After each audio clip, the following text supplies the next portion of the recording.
some of you will get caught up in this trap of constantly learning because you're afraid to sit down with one model, follow the rules, stick to that process, and let it yield whatever experience is intended for you. And then you have a baseline. That's why I could literally give out a model every single day. And some of you want me to do that. But the only thing it's going to do is it's like a dog in a meat market. You ain't going to know what to do. You're going to run around and you just chase everything. Instead of simply sitting down and say, you know what? I'll just have a fillet. Thank you. And I've done that with the 2022 model. I've done that just recently with the silver bullet model. I have lots more coming, but you don't have to have anything else. The optimal trade entry was enough. OTE pattern, the flagship that was on my YouTube channel. That's enough. The 2022 model, that's enough. You can use it in every session. London, New York, PM session. You can use it in London close. You can trade it in Forex. You can trade it in futures. You can trade it in crypto. You can trade it in whatever you want to trade it in. It works. There's no excuse. You have zero excuse not to have some baseline by now. You should have some kind of experience to be able to say, you know what? This works.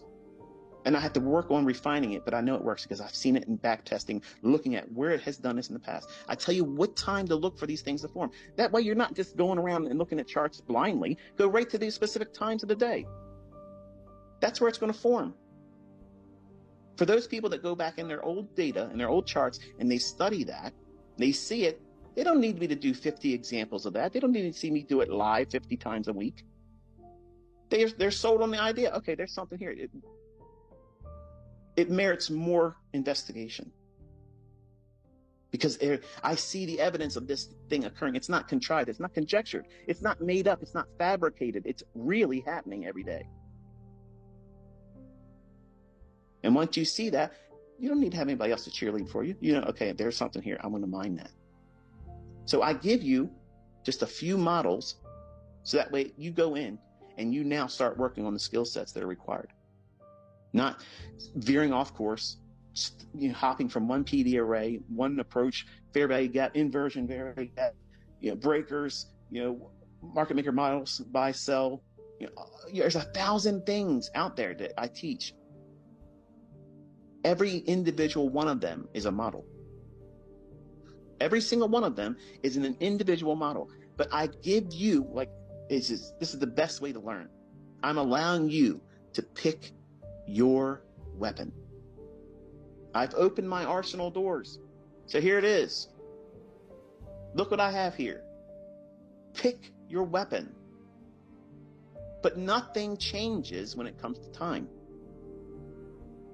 Time of day, these things occur at specific times, certain days of the week, certain weeks of the month, certain month of the year.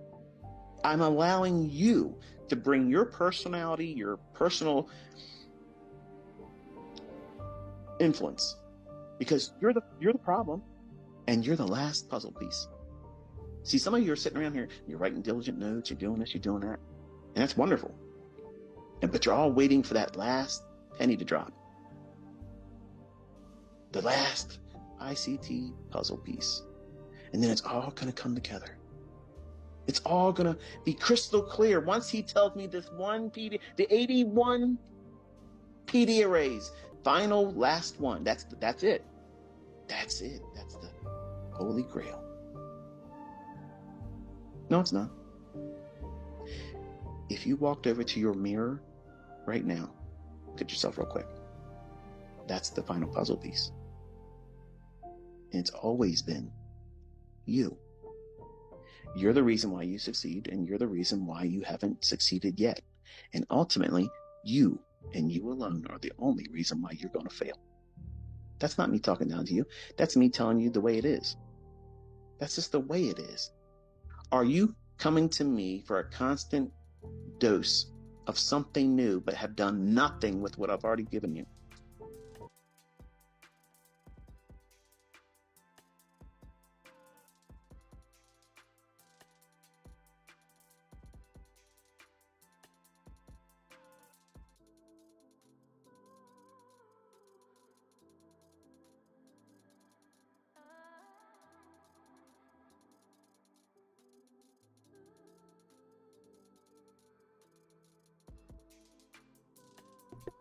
Good morning, everybody.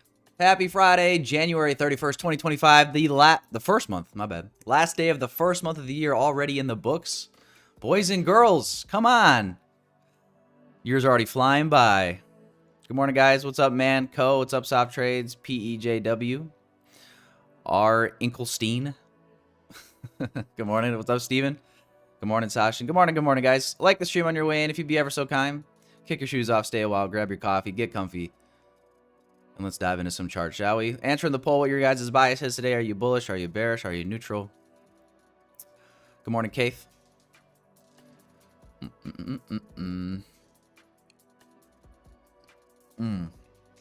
Oh, man, that's good.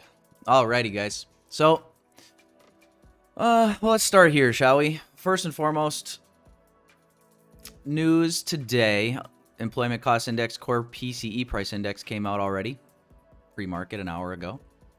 We have Chicago PMI coming out here in about 15 minutes. So that's first and foremost, boys and girls. And diving into some charts here, we do have now NQ, just so ironic, of course. We thought that the draw yesterday could be towards, or could have been towards the new week opening gap that was left. If you guys remember, we had a big gap down on Sunday and created a nice fat with a PH new week opening gap and wanted to see price draw towards that yesterday. We drew toward it, I guess, in a sense, eventually, but this was yesterday's price action going up into that new week opening gap, which we finally hit yesterday during Asia. So Asia session comes around here and we push right up into that new week opening gap. You can see that is right about where we're at the moment, is that new week opening gap. So, you know, looking here side by side at ES and NQ on the hourly chart, this is what we're looking like. As of this very moment in time, right after the open, we do have an SMT divergence with NQ pushing in, putting in new highs, ES obviously the weaker, and not doing so as of the moment. Just drop down to a 15-minute time frame. See that a little more clearly there. 5-minute. ES currently respecting a 5-minute bearish fair value gap here. We'll see if that holds up here. And we'll see how this candle wants to close. I am thinking. So that's that. At the moment, we got bearish SMT at the high with ES. Bring it down to a 1-minute. Is this our first presentation fair value gap? Yep, looks like it. NQ currently inside of first presentation.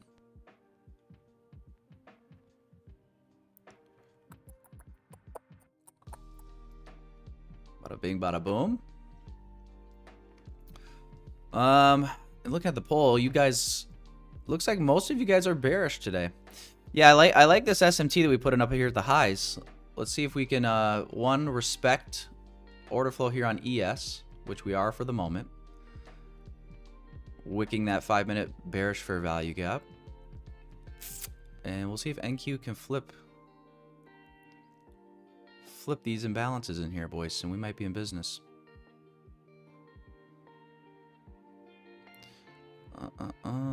Jump back out here quick. We have this new day opening gap from yesterday. Pretty prominent here. New day opening gap. So we'll mark this out as well. Could see price, if we sell off here, draw into here. And then looking at regular trading hours here quickly. Opening range gap here as well. Not a very big one, it doesn't look like. Well, bigger than it looks. That's at least what we like to say, right? It's bigger than it looks. 130 points. No, trust me, babe. It's bigger than it looks. It's Snapchat. That's the problem. Filters.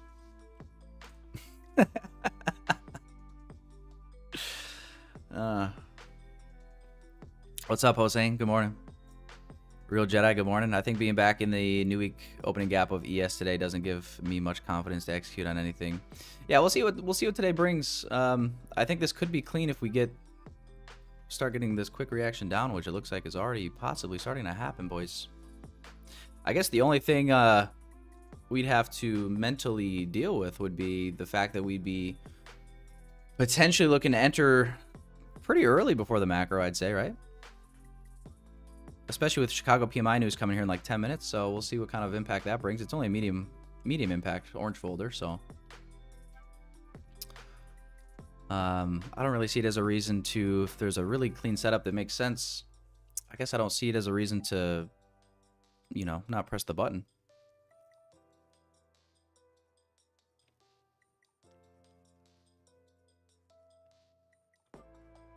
But the beginning of new day opening gap is 680.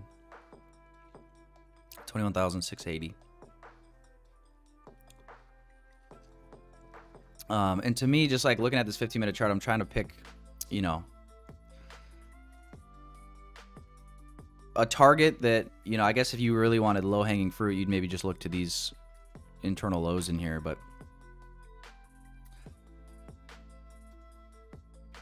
I would like to think if we sell lower here, we're gonna come and trade back into the new day opening gap, which we haven't been back to yet.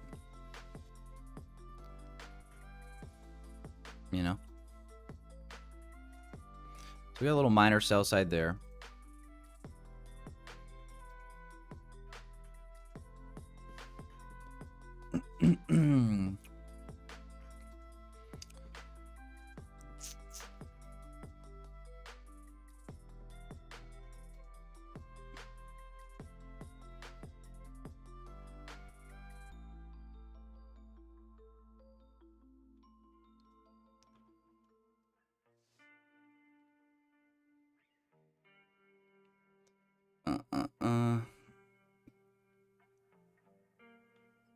Yeah, boys, I'm going to try this short.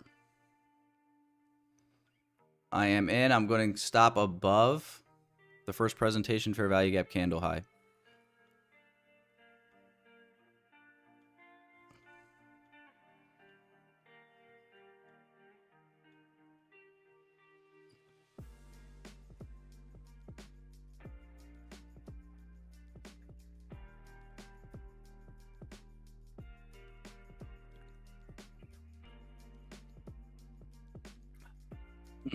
See if this can respect. We got ES here.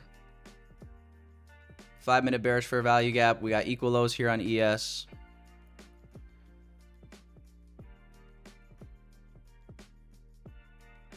And you can see the close here on the previous 5-minute candle on NQ. Let's see if we get this move or if we're early.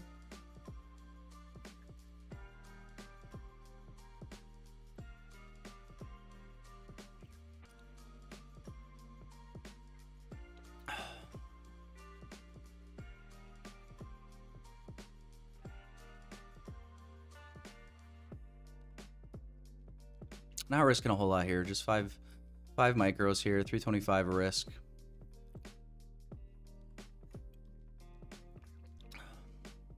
Testing the waters.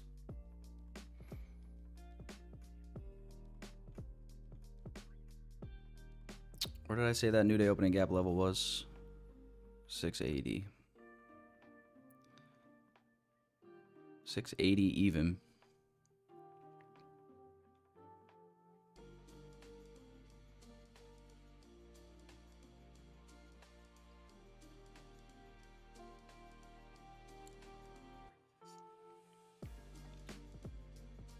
Glad we moved away from the dark theme. What's up, Paro 5?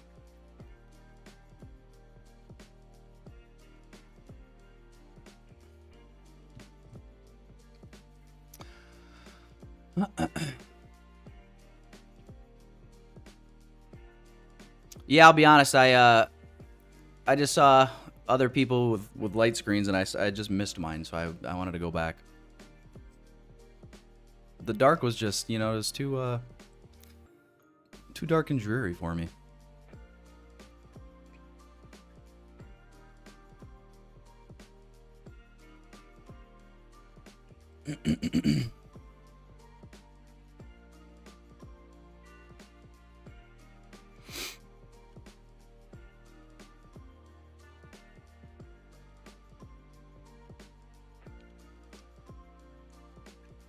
You hate shorting in general. What's your advice for that? I don't think there's a problem with that. I think most people kind of have a general bias regard. You know what I mean? Like an easier time longing or shorting. I would actually agree with you that I'm probably the opposite. I think I have a easier time shorting than I do longing. I don't have any data to like back that up, but if I were to just guess off the top of my head, I just feel like that's how I am. But yeah, I think we're all kind of wired. Okay, so that got stopped out, boys. On that, minus 326. But the idea was first presentation fair value gap. We flipped that. We have SMT at the highs with ES.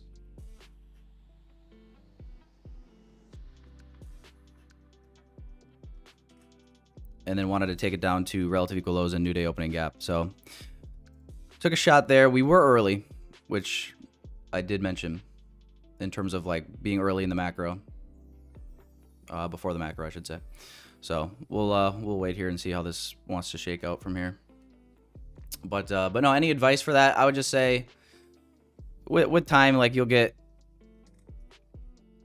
more used to just executing, regardless of whether it's long or short. At the end of the day, you're playing the same models and concepts both directions. Whether it's going up or down is kind of irrelevant. However, on the indices, on average, obviously, what is it, going up like 55% of the time intraday? So intraday, we're bullish like 5% more often than bearish.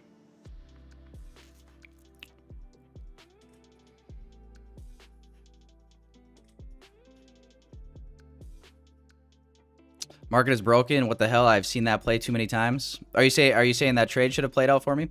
Maybe my stop was too tight. I had my stop above this BPR candle here, or this bearish fair value gap candle. So it's possible that I got top ticked out of my trade here. Maybe my stop should have been at this high, but I mean, I didn't really want to see.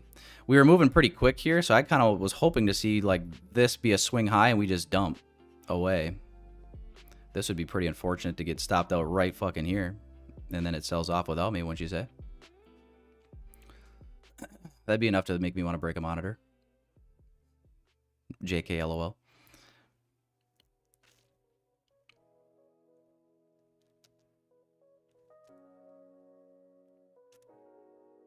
Is it just me or does your stream not show up on YouTube For You page? You have to go to your channel or subscriptions. Oh, really? I don't know. I think you guys better like the stream, though. Like the stream. Maybe it'll show up on the For You page more. Everybody's so stingy with the likes. Win or lose, it doesn't matter. People don't want to give up that like. I mean, I had to turn the chat to subscribers only just to get you guys to subscribe before you chatted. Come on, guys. Hey, I'm hitting stop in front of you. What more do you want from me? But yeah, I made back the loss. The 2 losses from yesterday morning, I made them back after the session. Ended up walking away up 250. I don't know if you guys saw my recap video. I went over the trade I caught and the executions, but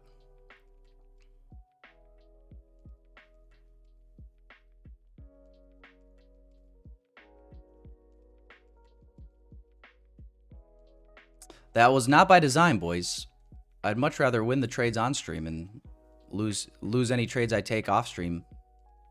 You know, if I got flip-flop and do it that way, I'd rather have it like that.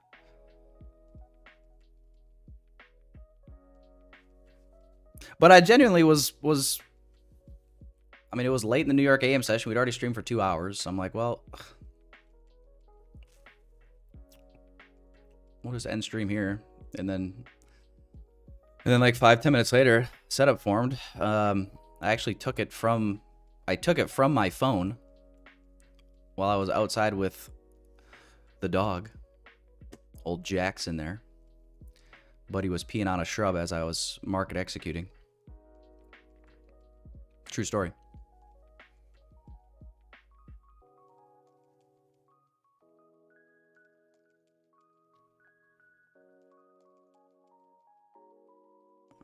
Shoulders is harder to trade on stream. I actually feel like trading on stream holds me more accountable. I'm definitely one of those people that when I'm trading by myself, I'll throw a little bit more caution to the wind. It is what it is. Like, sometimes the criticism from the live chat actually is helpful for me. You know what I mean? Like, I can't just be out here just willy-nilly. I can't be out here preaching one thing and then on stream just always doing another. That, you know what I mean? That don't... What am I trying to be, like ICT? You know? So I would say the accountability factor is big for me. I think there's a lot of people out there that struggle simply because, you know, they're losing in private and they don't have to share that publicly. You know, it's easy when you take an L, you just kind of sweep it under the rug and, you know, you don't really face it. You take the L and you go move on, and oftentimes traders end up repeating the mistakes multiple times. Which I don't think you're ever going to be immune to that. I think to think that you'll never make a mistake, like you could be trading 10 plus years, and to think you'll never make a mistake or repeat something that you maybe used to do in the past, you know, it just might be really rare. And you hope that when it does happen, you don't go totally overboard and delete months and months of progress, you know. But, you know, streaming is kind of, it's not, I don't want to say it's tough. It has components of it that can be tough, but I think it's a net positive for me more so. Holds me more accountable. I would say also, like, I'm really not, when I have a winning day on stream too, it helps me not overtrade as well, because I actually, if we have a nice winning day on stream, I'll actually walk away and don't give a shit what happens in price. And there's red days where I do that as well, but usually when I like take a loss or two in the morning, and that's usually when I'm streaming, obviously, I'll be more apt to look at PM session and consider putting on another trade, which isn't always the best, but I would say as of lately, it's been good. Like when AM session has been choppy, PM session has always delivered something that is clean, you know? It might be a little slower, but clean nonetheless.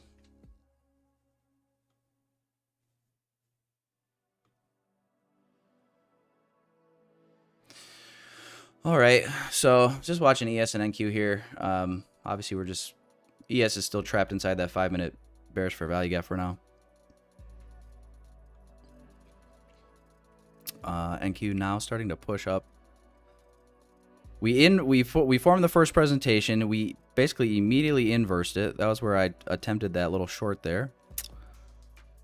Stopped out. Now we're reclaiming it and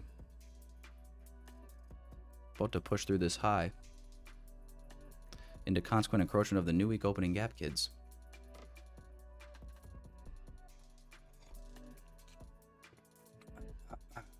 Bullish for value gap there on the 1 minute. See if that can sponsor this move up to take out this high here. Or not.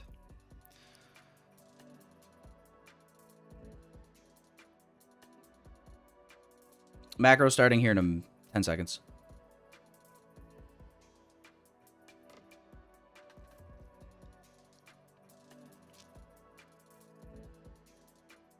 How often is it that you execute in a macro? Do you find more or less success trading in the macro? I would say 90+% of the time I'm trying to execute in a macro. And yeah, my win rate on average is absolutely higher, and just more conviction overall in macro times than not. And you guys have seen on, like, let's take Friday's trade, last Friday's trade for an example, perfect example. We executed in this macro, caught a beautiful move. We hit first target during that macro. Remember that we did the whole vote in the chat for which target I take my trade off at. Took it off at that first low-hanging fruit target, and then we literally chopped around until the following macro. We just literally basically went sideways until the following macro, and then it delivers to that second target, that London low on. So that's the type of stuff, that's the type of behaviors that just happens a lot. So when you're, you know, let's say I didn't catch that first macro entry, and then I was trying to chase an entry in between the macros. A lot of times what will happen is you're getting in a range, and then you might have your stop set above an internal high, but that internal high could be manipulated 2 or 3 times in 40 minutes or 30 minutes as it's getting ready to, you know, set up that next macro run. So that's kind of the logic behind that, I would say, but nothing's 100%. Every once in a while, you'll just have those times where the macros ass and the perfect entry ends up forming, you know, like 1030 or 1020. Like, it happens. But by and large, I would say I'm fairly dependent on macros. I don't have any like hard set rules or anything, but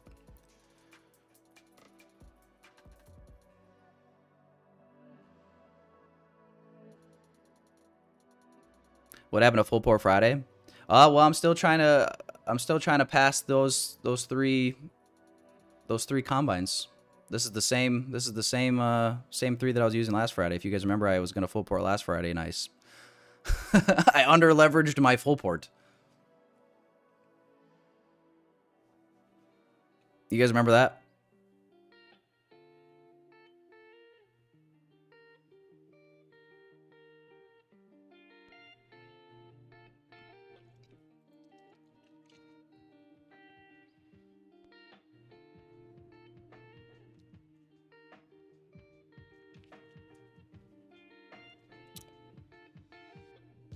So yeah, those accounts are $1,500, a little over $1,500 from passing, like $1,525.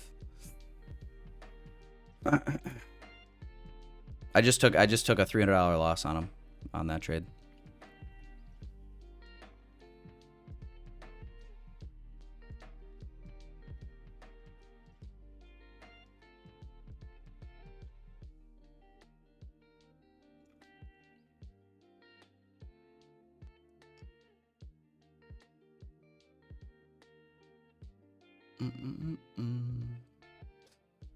All right. Macro's beginning. So far in this macro, we've just made a push higher here, but you can see the volume difference. As soon as this macro kicks in, here's 950. Macro kicks in, you can see price actually start picking up volume.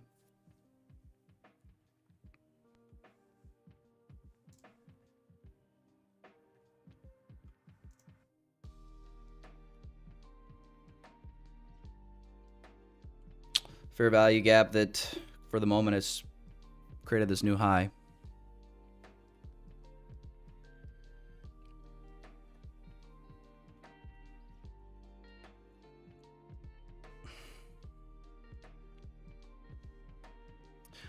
Manipulation or continuation is the question. I was hoping to see a little bit more clear manipulation to the downside before looking for a long. Like, I don't know, it kind of bugs me that we got relative equal lows here, like lower resistance liquidity run at these lows here. ES equal lows here. You guys know what I'm saying? That's like the only thing where that's why I'm not like actively framing a long right here.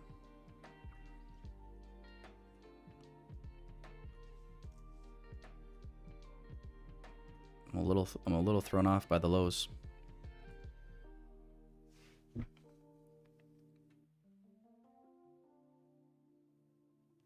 But as of right now, this move higher seems to be pretty undeniable. I mean, manipulate lower here at the open. We just formed a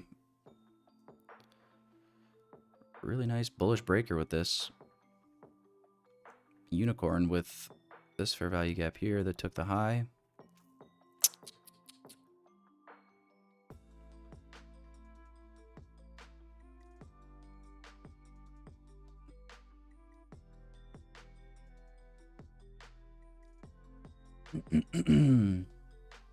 What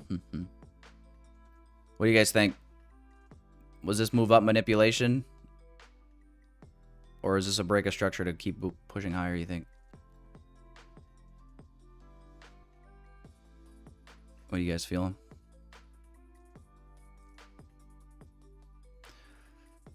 Nice close on the 15-minute. 30. And we got the new hour coming here in 4 minutes. Hourly candle obviously looks like it's going to be a strong close. I guess for the moment I'm going to lean with order flow, I suppose. Unless this just reverses really fast.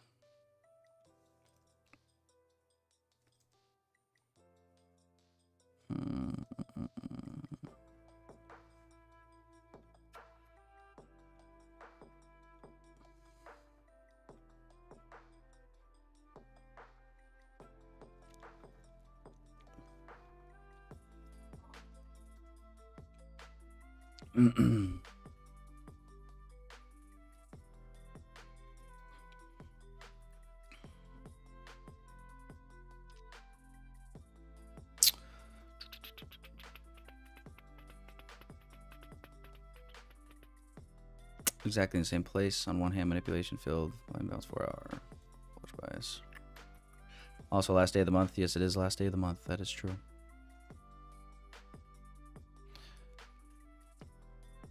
So I don't think I'm gonna market execute this necessarily. I'm torn right now, honestly. We saw what happened yesterday.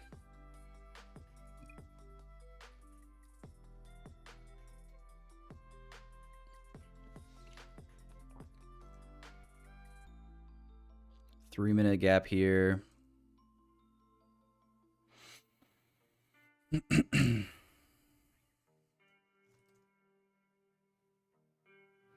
2 minutes left on this 15-minute candle. You could see how this could, if this stays down and we close below this high, that could be bad news bears.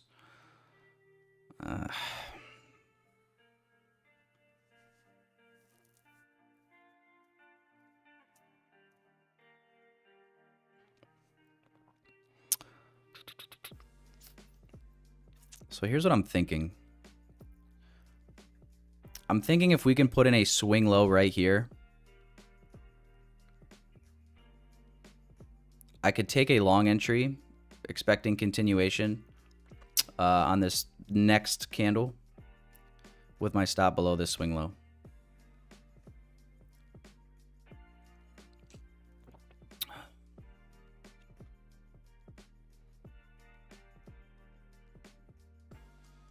Hopefully it's not a Shrek candle up. That'd be a little disappointing.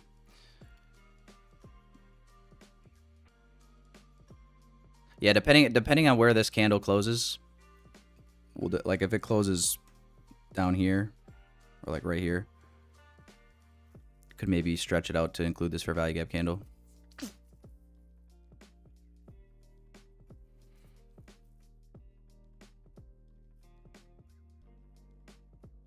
New hourly candle coming.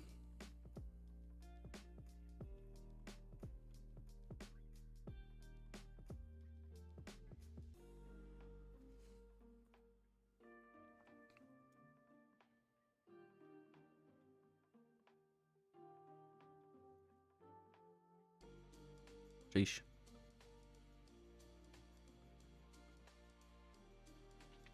All right, well, I'm gonna wait for a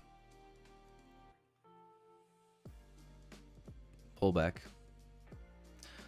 That's the Shrek candle I didn't want.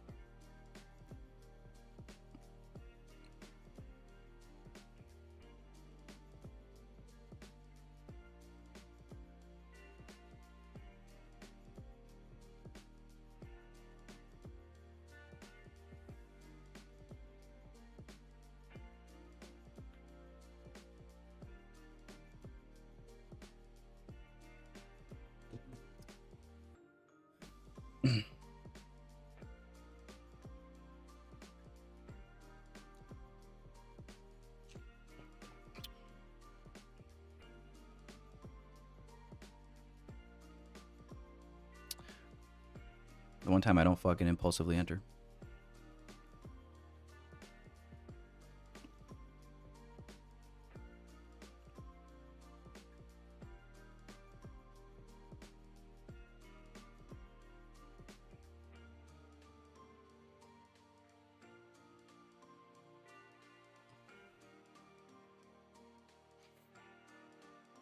All right, if we pull back to the fair value gap, I'll hop in.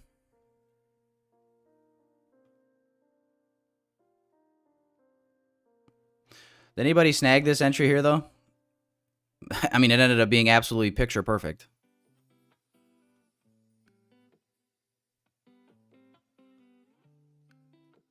I doubted it because of what happened yesterday.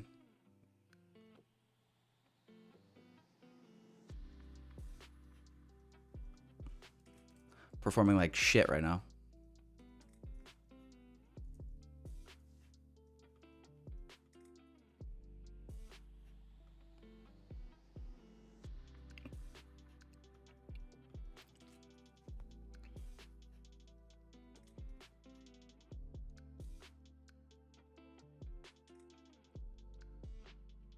I just blew my account.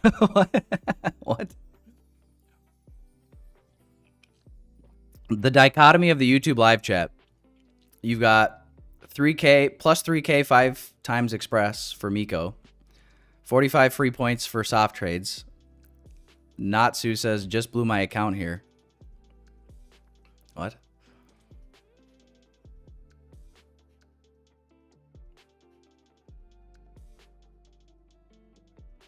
Queen Miami Longlegs says up 1K. Hell yeah, Queen, let's get it. Dow is selling heavy.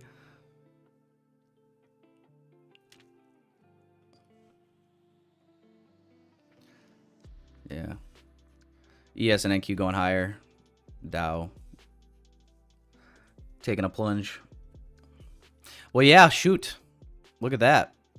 Then, of course, it's all breakaway from there. That's the only problem with being too patient. Fine line. Very fine line.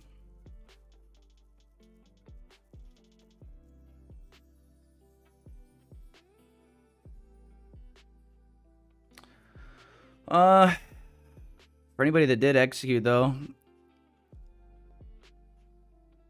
first eyed out these this high here. Hourly fair value gaps above a hourly high. And then, of course, you've got relative equal highs at the all-time highs here on NASDAQ. So if we get like a really big expansion today, we could see that possibly.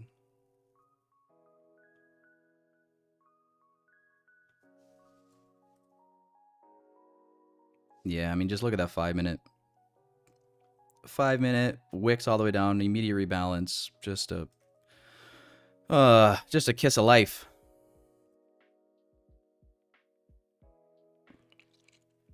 You know?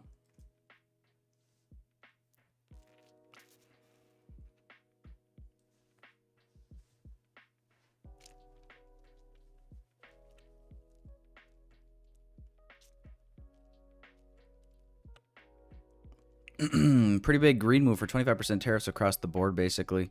Yeah, I saw that he floated the idea of 100% tariff on China as well yesterday.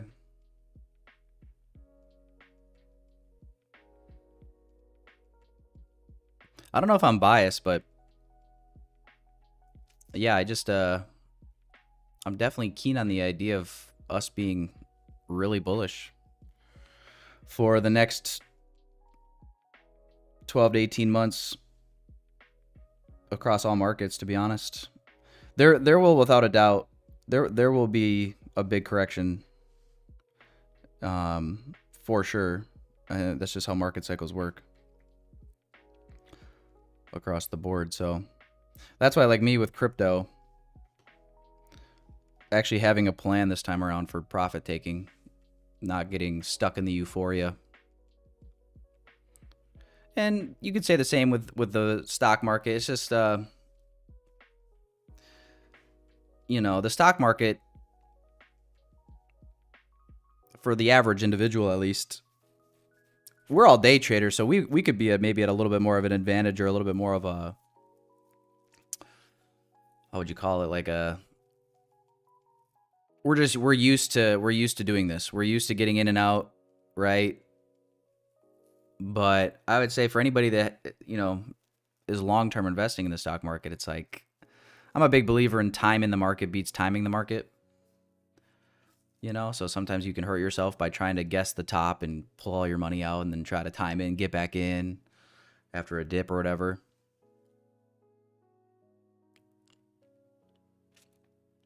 So I don't know if there's really a one-size-fits-all answer for that. It's maybe more of a give and a take in terms of like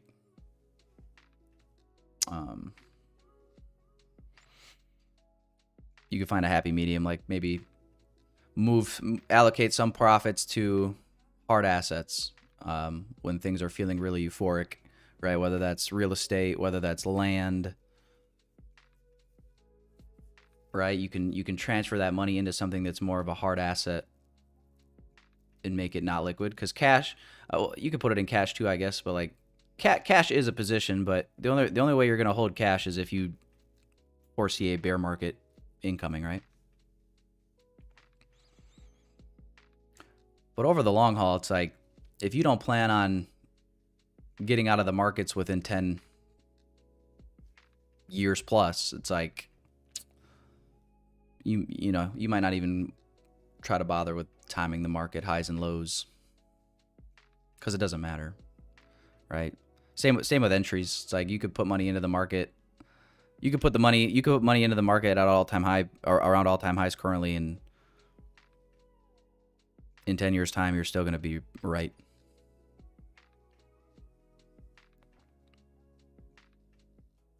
More than likely.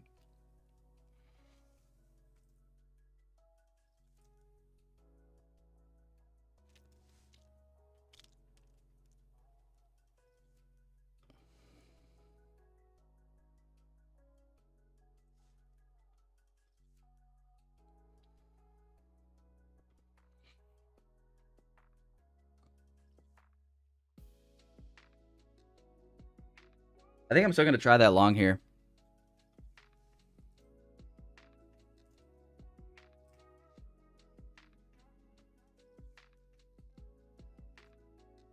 We got ES. We'll be tapping into its imbalance at the moment, which it is right now.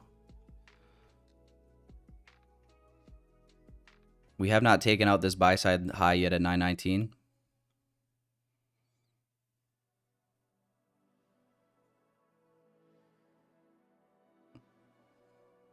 Which would have been, even if I got in here or anywhere around here, minimum I'd have been holding here. Once this buy side level is taken out, it's kind of more of a move could be missed, in my opinion. See if it wants to get back down. This is the fair value gap that led to this new high. So I'm being a little stingy now because I've missed some of this move. Obviously, we've traded back down to equilibrium, so it might not give it to me.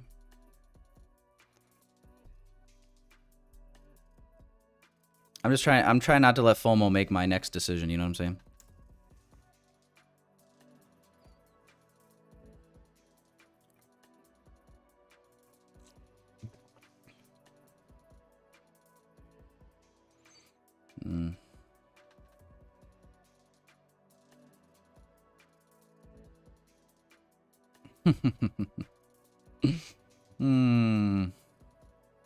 It's gonna be one of those Fridays for me, isn't it?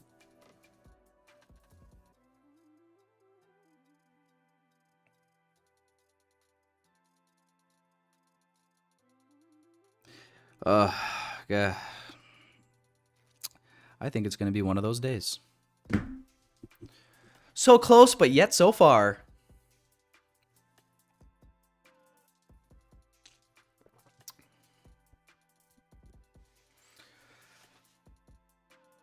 That's the only issue with trying to be precise.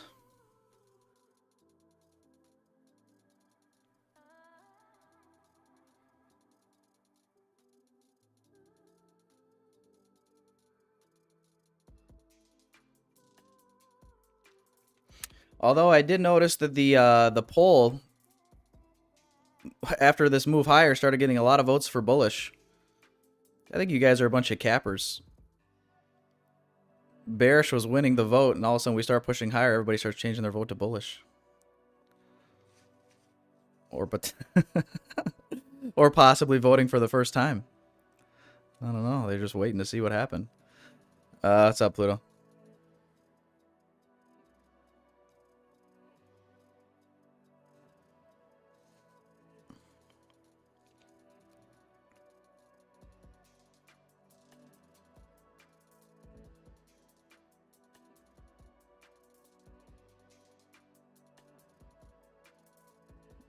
Can't go wrong with neutral. Yeah, that's fair.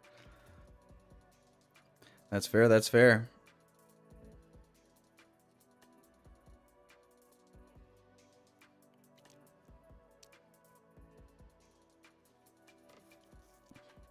Yeah, there's the high there. Son of a gun.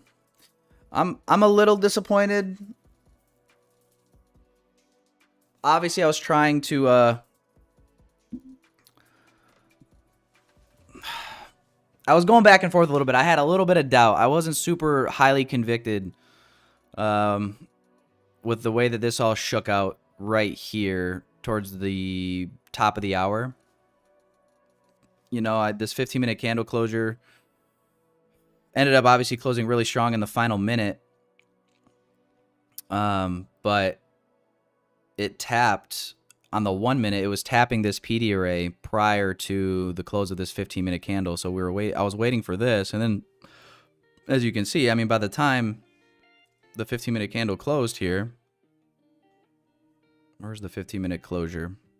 So the 15-minute candle finally closes here. I told you guys that if we formed a swing low here, I wanted to grab the entry, right? If we got a swing low here, I wanted to play this long. And I said, I hope I don't get a Shrek candle up on this candle here, and we did. Shrek candle is my version of a Drake candle, but going up. Delete this trade, by the way. I think this trade, this is target. This is first low-hanging fruit target, so I will not be entering along if it comes back to that fair value gap now. But it just frustrating. Played out like that. Shrek candle higher. I'm like, okay, let me wait for a little pullback now. Forms this fair value gap, leaves a breakaway. Because of that, I'm being stingy with this entry here. You know, this could have been a little scalp too. So I will never say there was no opportunity here, because there was. It's just I was trying to tread the line between FOMO and precision. That's the truth. And yeah, the precision, the attempt for precision is what ultimately kept me out of anything here. But the opportunity for sure. Opportunity for sure. So, I don't know, yeah. A little disappointed in myself, but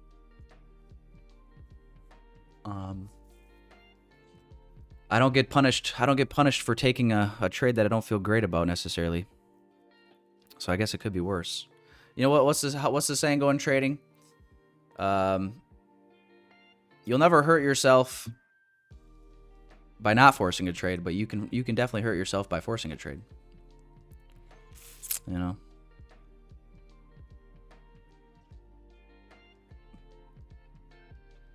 Yeah, for any people that had a strong bullish bias for today, though, yeah, very, very clean here, especially too.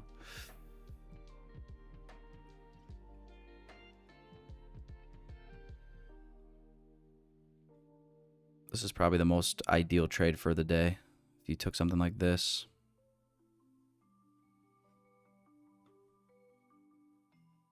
Did anybody grab the 834 entry? Just curious.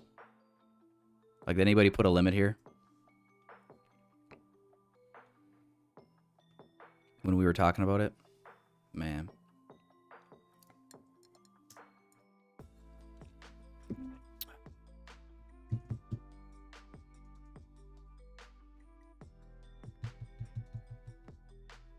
Analysis paralysis, Chris Alley. Yeah, spot on, brother. Hell yeah. I'd say that's exactly what that was.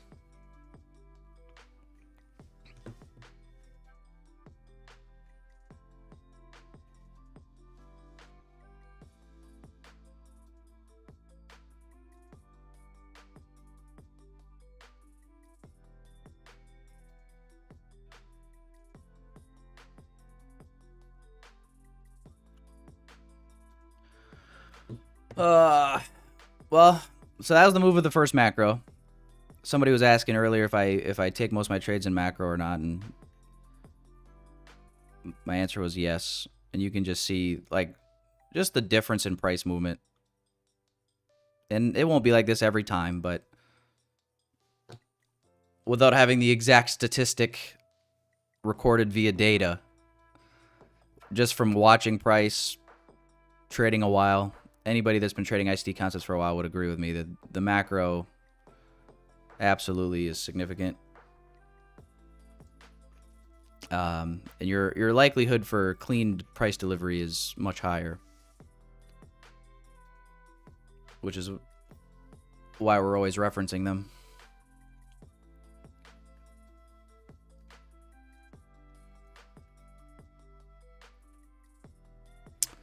I suffer from AP. AP being analysis paralysis, I'm assuming. Always thinking, have hard time pulling the trigger on PA accounts, combines I can pass in a morning. It's frustrating. Yeah. Yeah. I think what gave me analysis paralysis, if I had to pinpoint something exactly, it'd probably be the fact that I took a trade before the macro and then it ended up being a small loss. You know, the size of the loss, I guess, really doesn't matter all that much. But when you take a loss, no matter how big or small, it's kind of like getting a door ding on your car. You know, it's not the end of the world, but it bugs you, especially in the short term. You're just like, ah. So even small losses, it could be $100 and it's still just annoying. You know what I mean? I don't know. Maybe I'm broken, but that's how I am.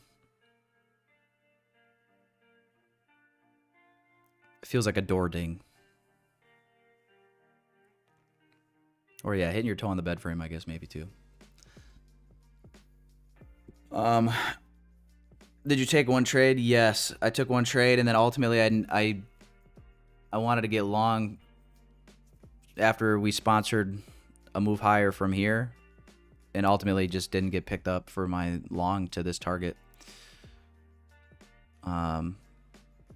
And obviously I didn't market execute either. So yeah, I've taken one trade actually executed today, which was short from here to relative equal lows and potentially new day opening gap. We reversed. It was quick. It was like a $300 loss.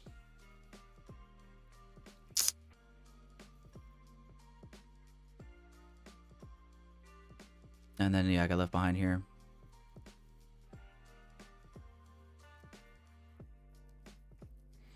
Little scooter to the ankle. You talking like those little Razor scooters? They swing around on the little handlebars. Oh, those things were brutal. I wiped out going downhill Mach 10 on one of those once when I was like 12.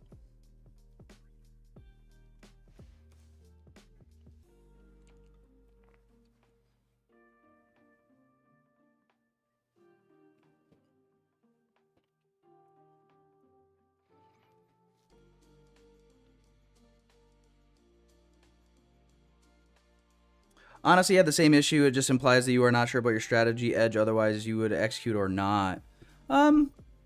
Yeah, that's a saying that a lot of people say. I think a lot of people are just take everything you hear on social media with a grain of salt. And almost anybody that speaks, I don't want to, for lack of a better phrase, I'm going to call it a condescending tone. I don't know if you guys have noticed this, but in the trading community at large, you'll see a lot of people speak about things trading related almost in like absolutes, or, you know, kind of like when they're tooting their own horn about their performance or a winning trade, a green day, you know, there's a lot of ego stroking going on for sure. And almost always they have something that they're trying to prove to you. Like they're trying to prove to you that they're just really good at trading. So you buy their Discord course, mentorship, whatever. So I wouldn't put a lot of stock into that. They're only showing you what they want you to see at the end of the day.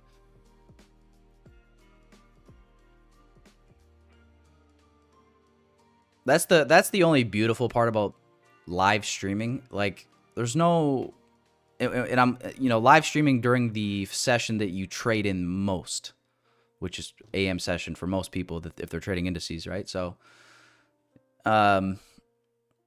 you'll see people that go live for PM session and they'll be like, oh yeah, don't really care what happens today. I already made $1 million in AM session.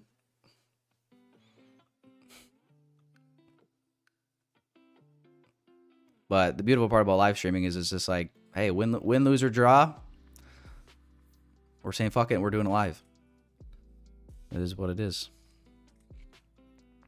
Which means, you know, you get to see everything raw. Whether it's there's days where it's like you wake up and you're just maybe not feeling the hottest, or maybe you didn't sleep the best, or for whatever reason you're just like brain fog a little bit. And sometimes you just aren't seeing the charts clearly. I mean, it is what it is.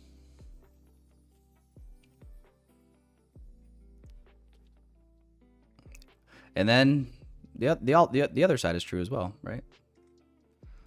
You'll just go on a tear and you'll be kicking ass, and you'll have the chat going crazy. You'll be getting views. You'll get more people joining your live stream because they're starting to think that they can just signal bot you because you're on a winning streak, and then all of a sudden you lose 2 trades in a row, and then all of a sudden they're like, oh my god, this guy's not even fucking profitable. Oh my god, I blew my combine taking signals from this guy on stream. I just saw him go on a win streak for 2 weeks, but he just lost 2 trades in a row. I'm gonna ask him if he's profitable.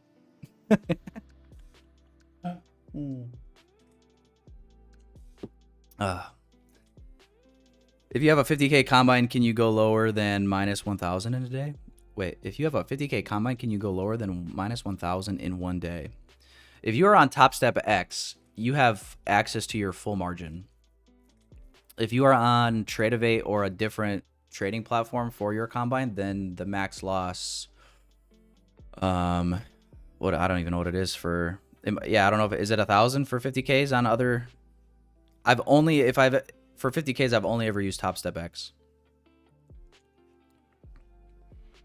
But yeah, there is a max loss limit if you're not using Topstep X.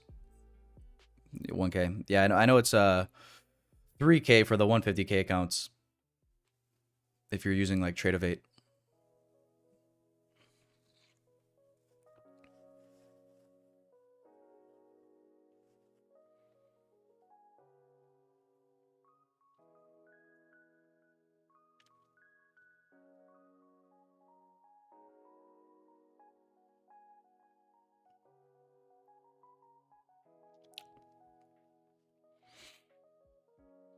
If there's a paywall, 99%, they are unprofitable.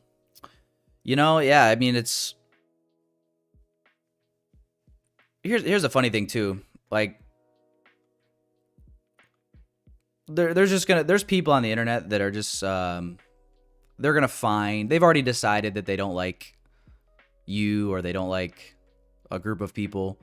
And, you know, they're just searching for something at all points in time. That'll never really change.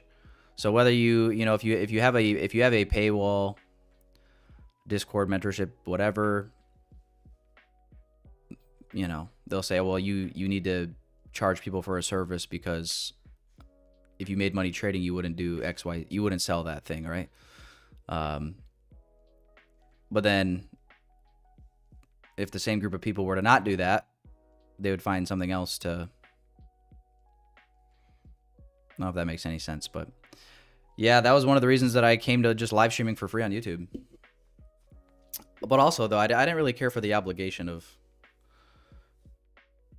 being behind like any sort of paywall, and then it's more of a job at that point because, you know, if people pay you for something, then you have to go above and beyond to deliver something of value, right?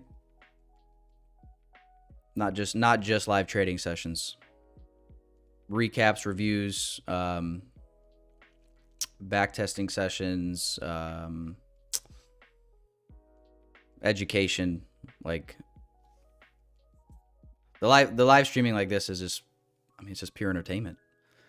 You get what you pay for. I'm not obligated to send signals in any sort of chat. I'm not obligated to, if I wake up and I just decide for whatever reason that I don't want to stream that day, I cannot stream that day, and it's not like I'm slighting anybody.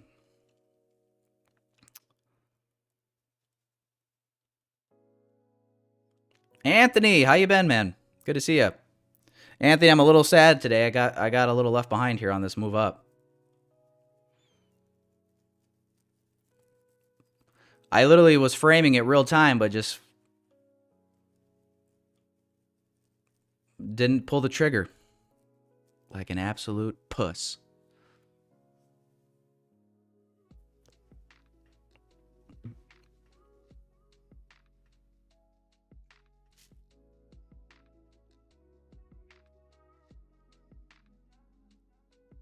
And then now it's yeah, now we're in between macros, so it's just a waiting game for me at this point.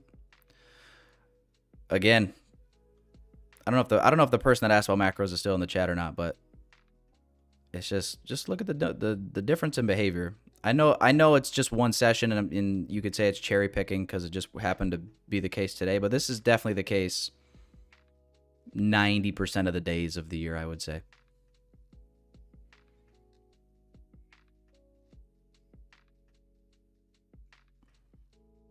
As soon as macro ends,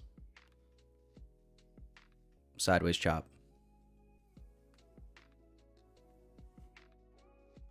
Slow movement. Any thoughts on Lanto? I mean, I don't really know anything much about him other than I see his tweets. I think he's pretty young, right? Isn't he like 20 or 21? I don't know. It seems like he's, from what I see on Twitter, it seems like he's kicking ass and taking names via prop firms. Yeah, I guess I don't know. I don't know anything else about him, really. I think he's a Giants fan. I know that. A New York Giants fan. Poor guy.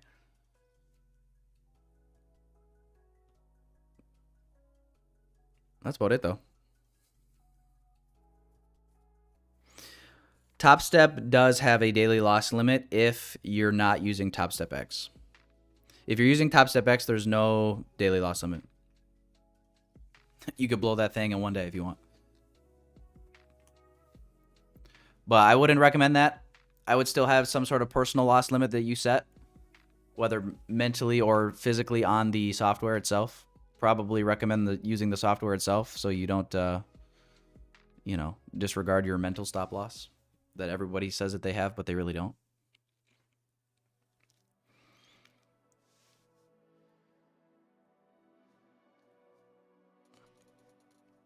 Tyler's a puppet 6, just get better. Amen, dude. That's what we're trying to do here. That's why I read every one of your comments. It's that way we can all get better. That's how that works, right?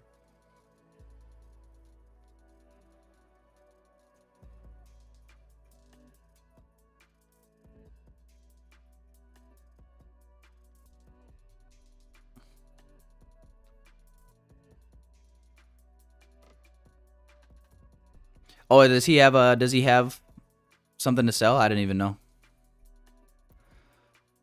Not that that's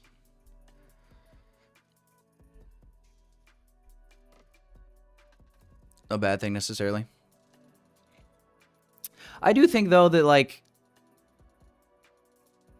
you know, the only issue that I have with that stuff, it's absolutely like if people legitimately are doing well, performing well, profitable, do I have an issue with them selling something? I mean, I guess not. I think the bigger issue is just the fact that most people that join any sort of group end up relying on the signals. They rely on the analysis of whoever they're following. And I just don't see how that is super beneficial. You know, like, and any sort of like beneficial thing that you could add to your technical analysis, I feel like you can learn for free on YouTube anyway. You know what I mean? Like maybe somebody that joins something, they just need like a little adjustment to their model that maybe they weren't really using before, and then maybe that helps them go from break even to slightly profitable, right? Like little things like that, but you don't need a signal service for that.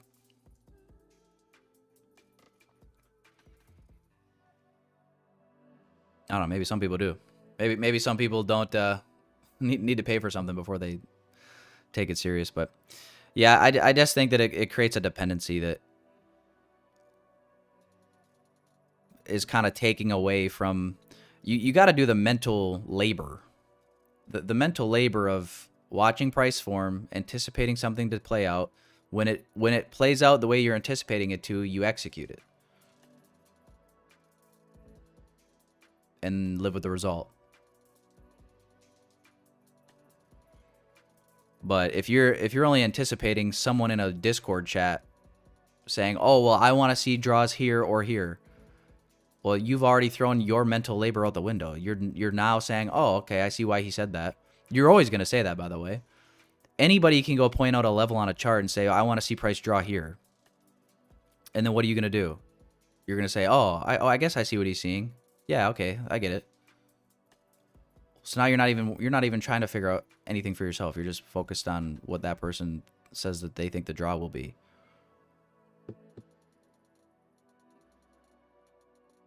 And there will come a point in your future where you don't have that person saying, "Hey, draw here or here." So that's what I just think is the only issue with that. You could say the same thing with YouTube live streamers too.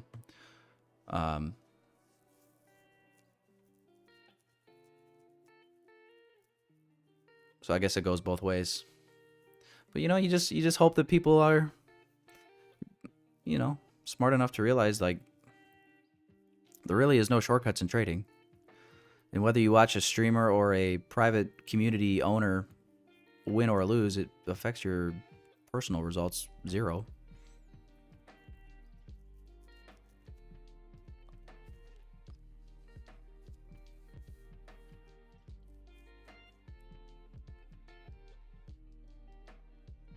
The Tin Man does have a sheet metal cock. Yes, he does.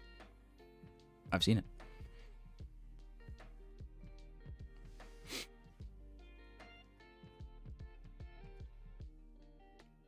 T-Trades indicator? I don't think so.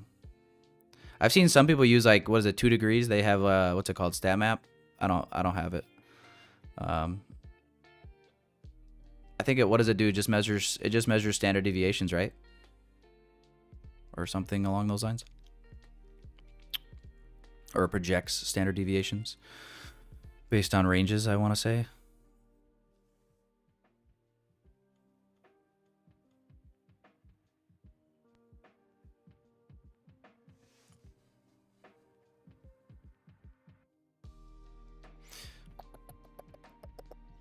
Would you take a short out of the bullish fair value gap IFEG? Would you take a short out of the bullish? Are you saying if we flip this and go and invert this? Yeah, I mean, I would say, right now we're bullish. Let's not get it twisted. We're bullish until proven otherwise, but yeah, I mean, if hypothetically, if in the next 20 minutes going into the top of the hour, we were to set something up along those lines, get a really fast, quick displacement down,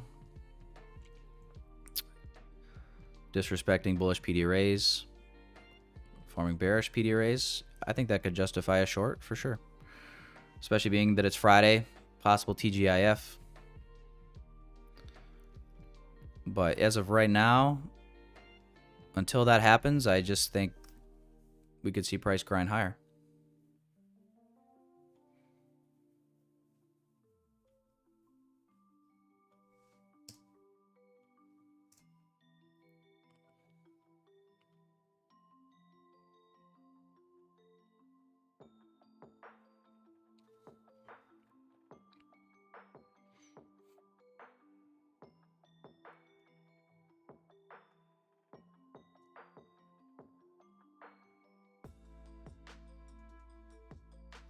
Like on this 4 hour, I mean, it just screams.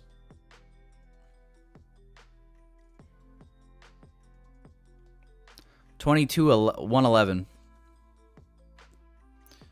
We are about 170 points from that moment, or from that price right now.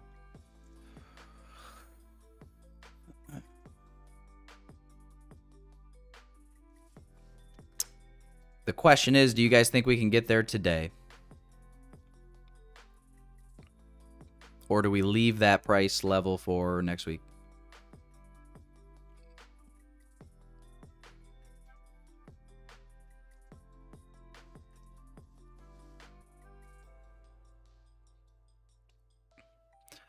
But yeah, either way, I'm trying to get to this next macro to set something up, whether that is a short-term counter trend short, or also potentially getting on side with a continuation. If we do get a continuation, likely we'll be holding that trade much longer than a short.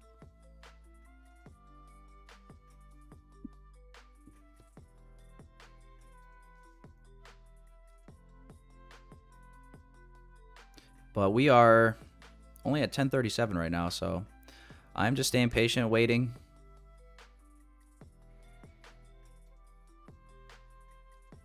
And in 20 minutes, it might look totally different. You know what I'm saying?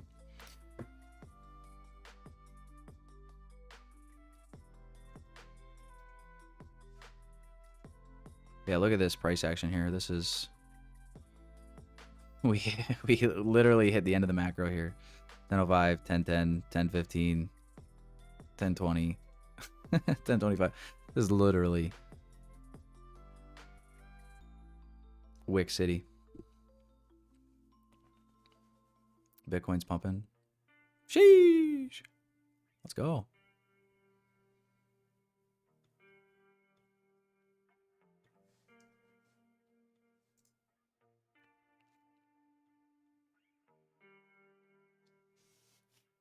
But yeah, let's do a little pulse check here quick, huh?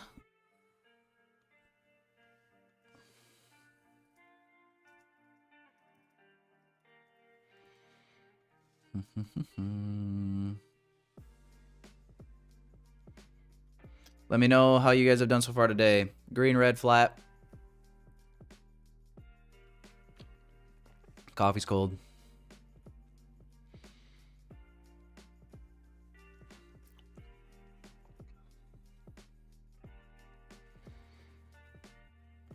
Yeah, congrats to anybody that caught any longs.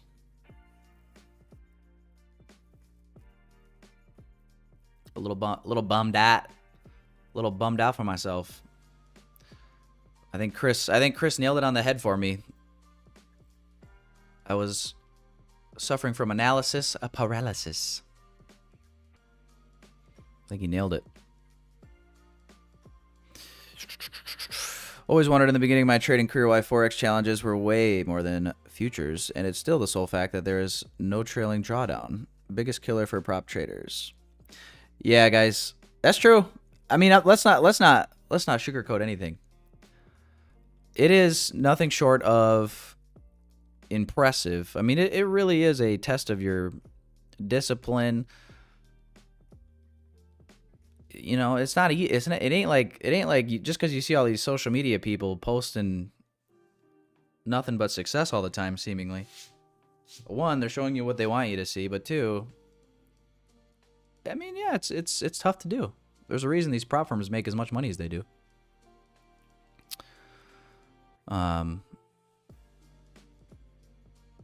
So, you know, it's not easy. Just the rules alone, right? It doesn't really, like, you make 3% on an account and then lose 3%. You're at break even. The account was never in drawdown, but you fail. That's tough. That's why I say you got to be realistic with your perspective and your outlook on yourself. A lot of people will look at, like, that example. Like, if somebody has let's say you have a funded account, you take that account up 3% in profit, and then that account goes back down to your balance, and then you lose the account, and then all of a sudden people want to label you're not a profitable trader. Oh, really? I made 3%, lost 3%. What do you like? You see what I'm saying there? That's people want to say if you haven't pulled out 100 grand from a prop firm, you're not a profitable trader. It seems like that's like where people are drawing their technically if you spend more money, if you make more money in payouts in a period of time than you spent on combines and activations, by definition that's profitable. If you're trading prop firms, if you're up 1% on your funded on your live account, that's profit. You're not getting rich. It's profit though. And then sustaining that over a long period of time is the key, right? 2 questions. Do you have a cold storage for your crypto? Yes, I do. How much of your net worth percentage-wise is in crypto? How much of my net worth? Let me check my balance. I'm going to say... What percentage of my net worth? Well, you guys know what's in my portfolio, roughly. So if I tell you that, then I'm basically telling you how much money I have.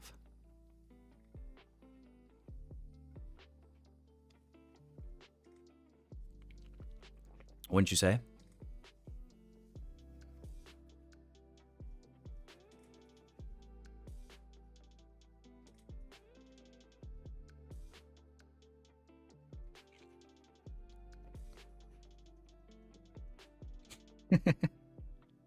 Like who in the chat?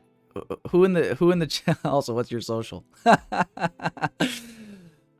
Like I get like who in the chat has been here when I've showed my crypto portfolio and knows roughly what the number is at? Type the number in the chat. I've showed it multiple times over the past couple of months.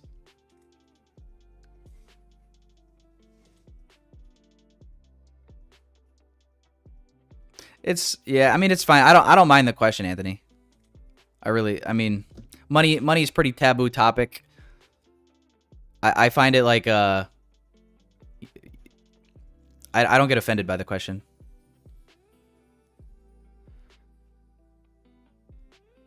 But let's just say what's funny is in 2022 my crypto balance, which is now over $200,000, that same crypto, I really didn't even add any. That's the only issue is I should have been aggressively adding and I wasn't. But that same balance was like $30,000. All right. So this is all for the moment unrealized until I cash it out, you know. But with it being where it's at right now, my portfolio being right around its all-time high value in crypto, without giving away too specific of an answer, net worth,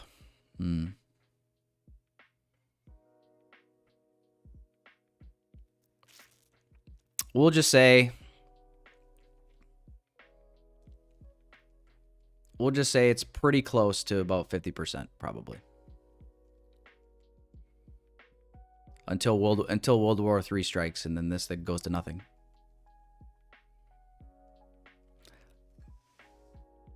People have asked me if I'm a millionaire. I am not a millionaire yet. I am not a millionaire yet.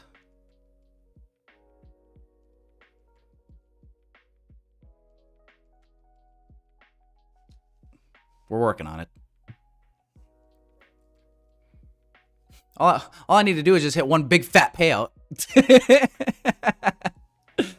all I need to do is match Dakota's record for the highest payout in Topstep history, and I'll be there. Or yeah, close. It'll help.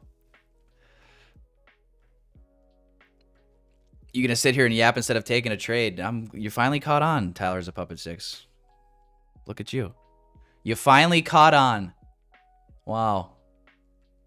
Look at you, you observant little troll, you.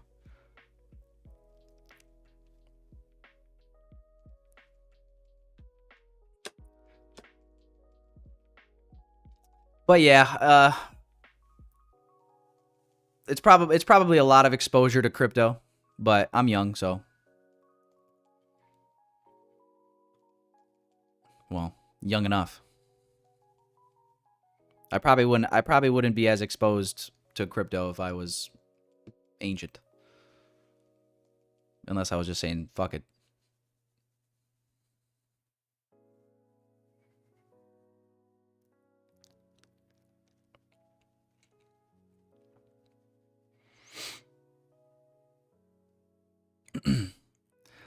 Tyler's a puppy. You spelled your wrong. It's... Didn't you fucking go to elementary school? You know the difference between your and your?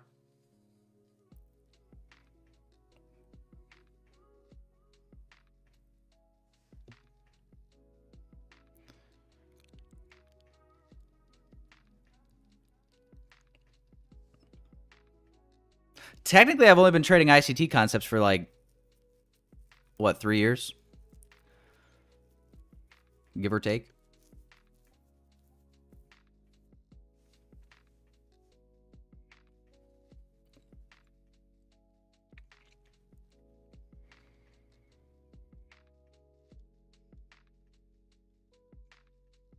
Dakota didn't take payouts for 6 months. Took a payout from XFAs that was transferred to the live. He barely made on that live. He barely made on the live. I don't know why Topstep think we are stupid. I'm not super familiar. I'll be honest. I see the Twitter drama. I'll be totally honest with you guys. I'm not like super keen. Here's what I see on Twitter. Here's what I see. What I see on Twitter is I'll see every once in a while, like Michael Patek respond to somebody that's just asking like a genuine question about the prop firm or giving a suggestion. And he's always very professional, and I feel like he does a good job, to be honest, addressing things and also owning the shortcomings. Like when customer support was really slow, if you guys remember that, he was honest about it. You know, he wasn't trying to like defend that their customer support was slow or anything. He was like, yeah, we're slow right now. It's not great. It's not the best. We understand. We're working on it, which I respect. But I also, you know, then the other stuff I see is like Patrick Wieland, which he's like, if you took Tyler as a puppet 6 from the chat and you made him a buzz cut ginger in Florida who happens to be a very big personal brand in the trading space on YouTube, right? He's kind of like the grandfather of YouTube live streaming. That's who he is. It's just what he does. His whole marketing strategy is creating attention via drama and feuding with other people. And so I always see him like posting. He's cherry picking, obviously, but like he goes to like the Topstep TV and he's just, every time that they're red, he'll take a photo or a video of it and make fun of them on Twitter. Which, it's entertainment. It's what it is.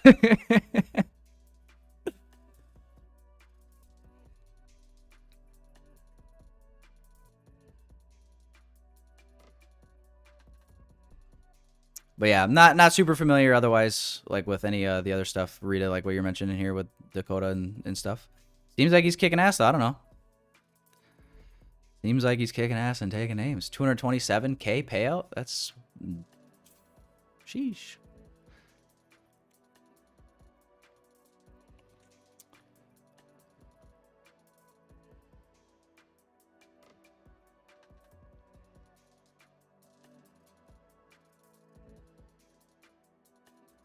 That's called good marketing skills. Yeah, it gets attention. It gets the job done.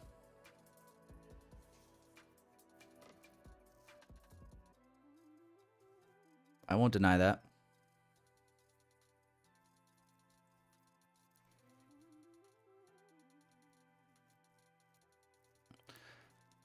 What's the saying go? There's no such thing as bad publicity. As long as you get people talking about you.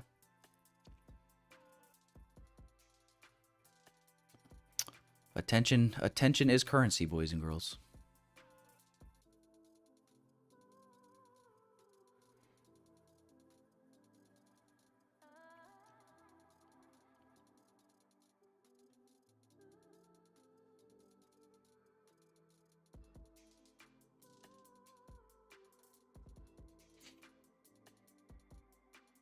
All right, we're beginning this macro here going into the 11 o'clock hour.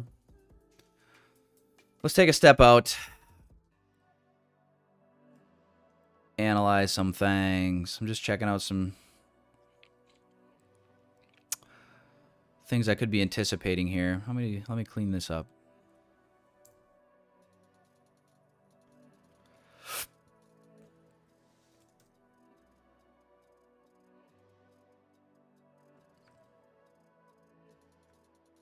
Oops.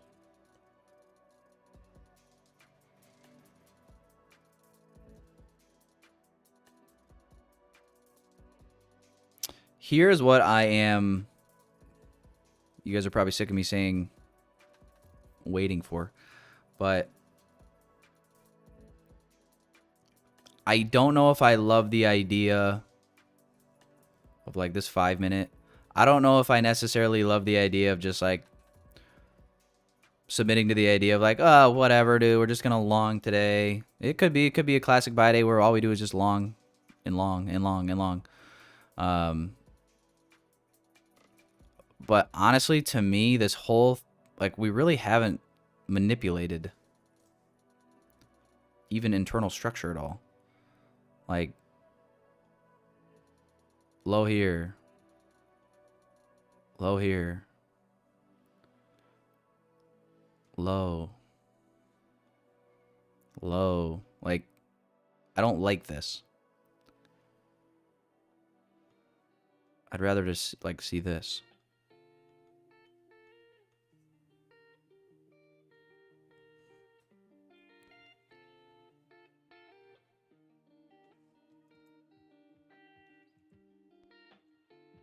No SMT with ES. I mean, yeah, ES is doing the same thing.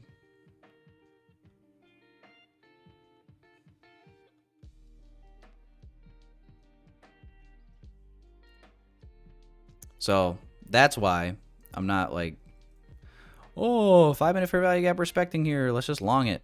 I mean, you could. And it could work out.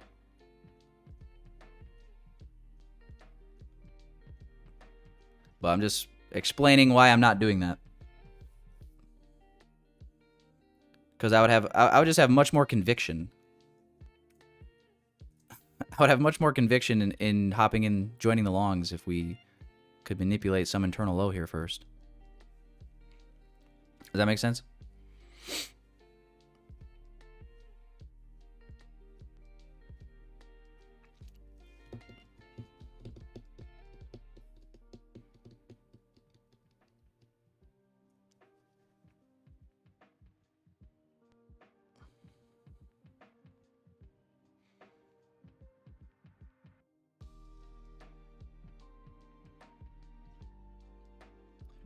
What comes after expansion?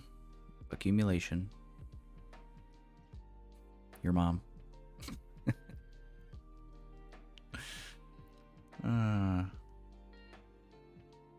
Touche.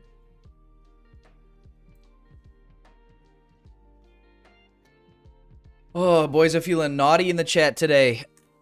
Naughty on a Friday.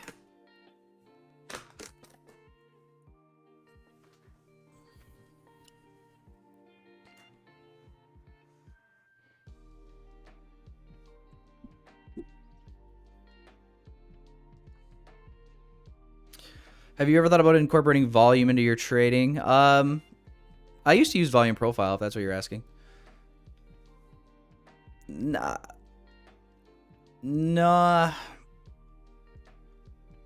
Would I do it if I believed in my heart and soul that it would actually benefit me and help me? Yes. I'm not egotistically tied to ICT concepts in the sense of like, no, I will never use anything else than ICT. Because anybody who doesn't know how to read price action without anything else on their chart, they're not good traders.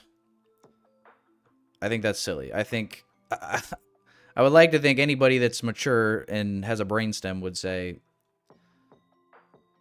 if trend lines could improve their trading, they'd use trend lines.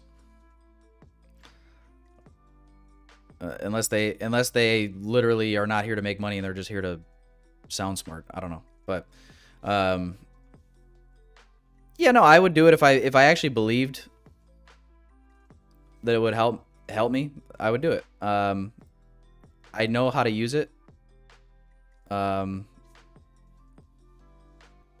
to me, it's a little bit, I think it would cloud my judgment, I guess is what I'm trying to say. Over time, it would cloud my judgment. It would make me challenge my bias, like the whole paralysis by analysis thing. I like just knowing myself, that's what it would do for me. I really don't think it would be a net positive. There'd be days it'd be helpful. There'd be just as many, if not more days where it would be hurtful. Less is more, especially speaking for myself. The more things I'm trying to figure out while I'm doing analysis, the worse. So like if I was to incorporate volume, I'd probably throw almost everything else out the window. I would just try to keep it simple as possible.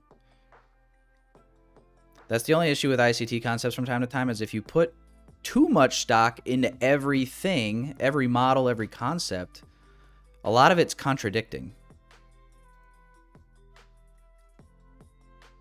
So there is definitely a learning period with just learning what to cut out, what to focus on, that kind of jumps off the chart at you. And you'll still have days where you're overthinking some things. But the other thing too is I think that I actually believe that trading, a lot of trading that I don't think it's talked about enough, is very discretionary. You know, you see a lot of people that learn ICT concepts or any other various strategy, and they're pattern trading. And they're specifically only trying to look at things mechanically via trading patterns on a chart. I just genuinely don't think there's any real super sustainable long-term success by doing that, if I'm being totally honest. Does it make your execution easy? Yes.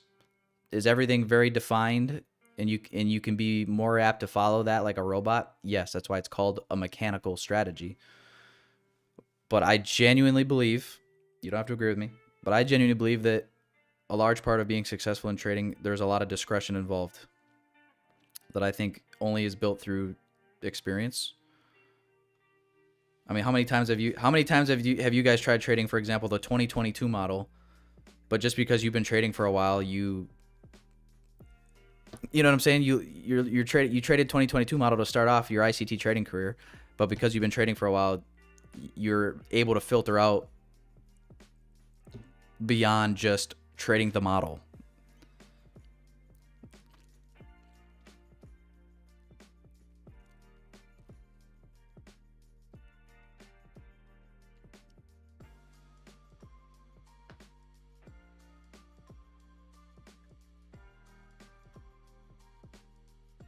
But I think that's why that's not talked about enough. It's hard. How do you sell discretion? You can't sell somebody your experience.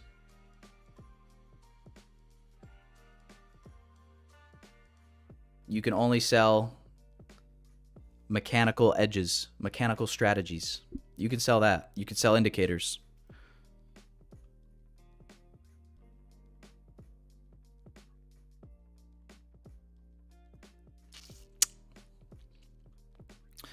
But yeah, no, I know of quite a few people that use volume for their trading and they love it.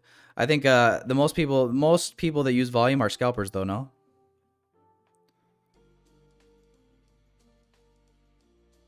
Right? Like they're trying to capture moves predominantly from point of control to value area high, value area low, previous day value area low, previous day point of control. I mean, you can intraday trade it from those points in time, but I feel like a lot of people are scalping these levels, if I'm not mistaken.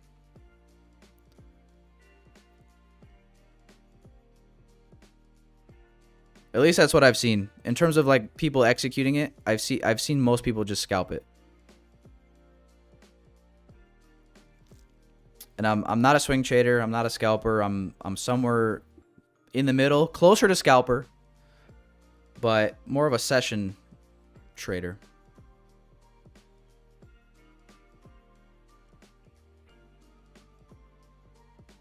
But I've tried scalping. I've tried swing trading. I've done all those. You name it, I've done it.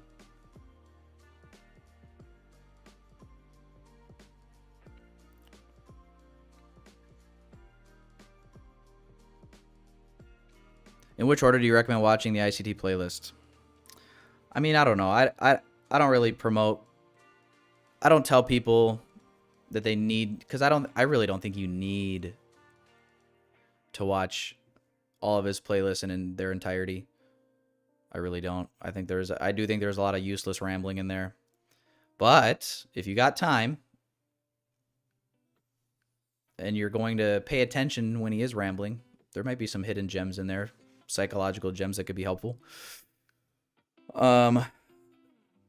I had to answer that question, I would say start with the core content, then 2022, 2023, 2024 would probably be what I would say.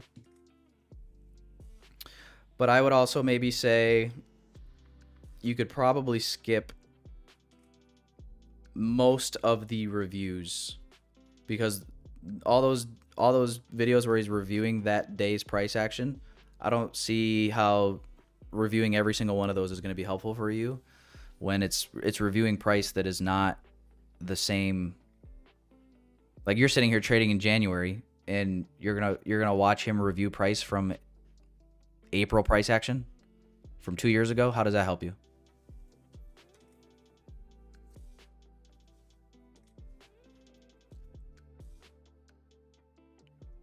If anything, I would just stay caught up with what he's doing currently, which he's been posting reviews for the most part throughout the week in 2025. So stay up to date with his current reviews of current price. So that way you can take your experience from that specific trading day and apply it.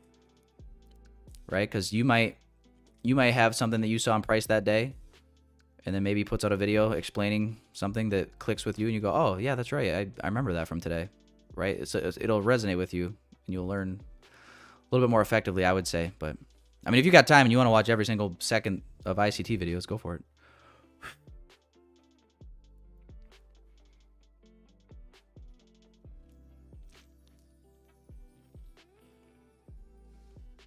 I do use Midnight Open Market Maker.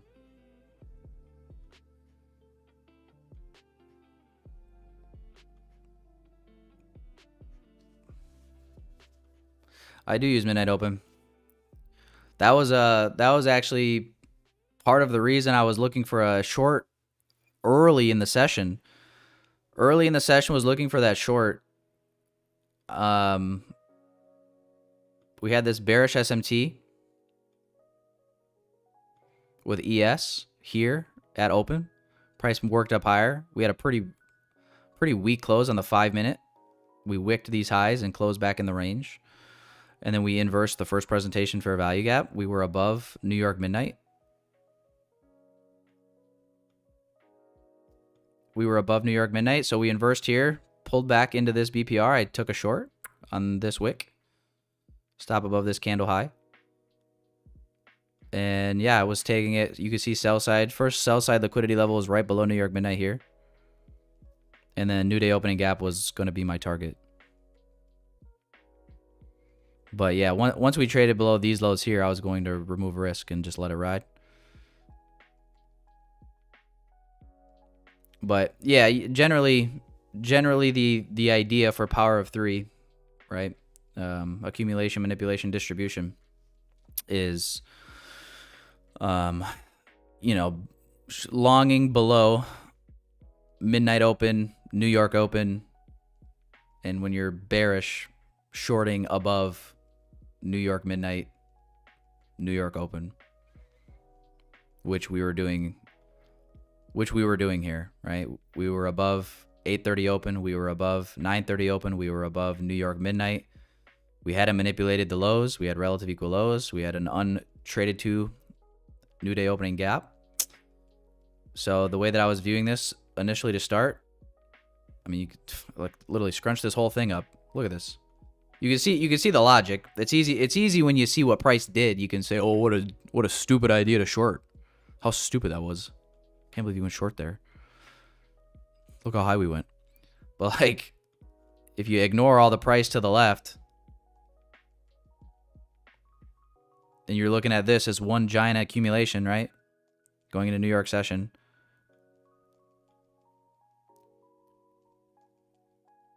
Where's my red here? I'll just make it red. You know, accumulation, manipulation was the idea above all these opening prices, and then the hope.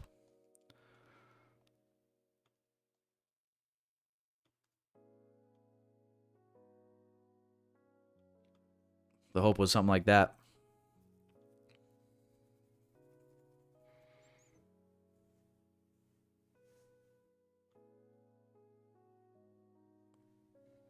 You can see it, right? It looks pretty clear like that.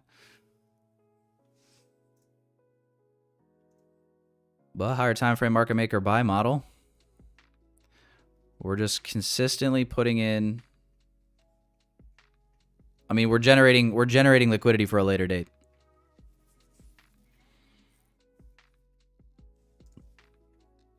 Look at this whole move higher.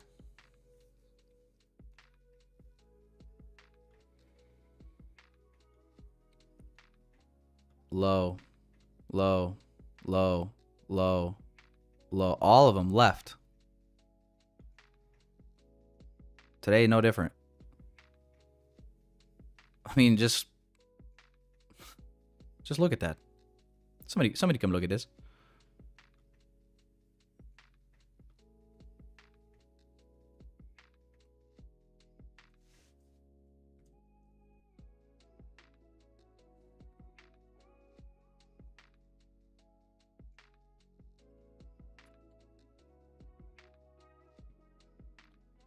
All right, new hour opened up here. We're 8 minutes, well, 8 minutes into the new hour.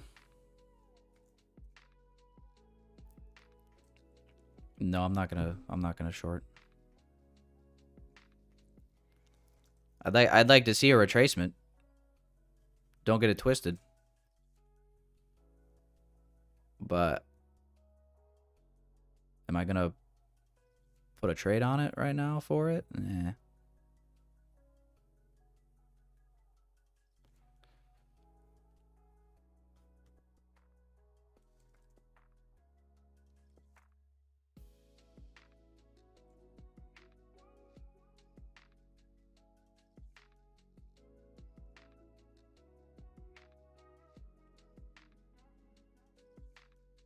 I don't even see a clear short entry yet.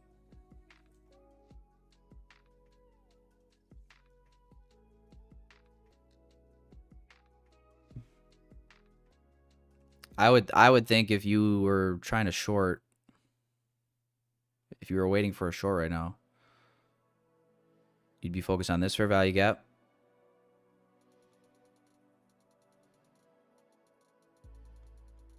And oops. And this low here.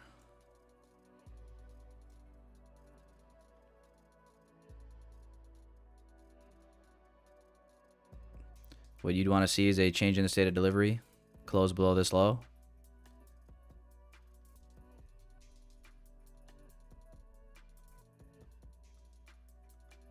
Then something like that.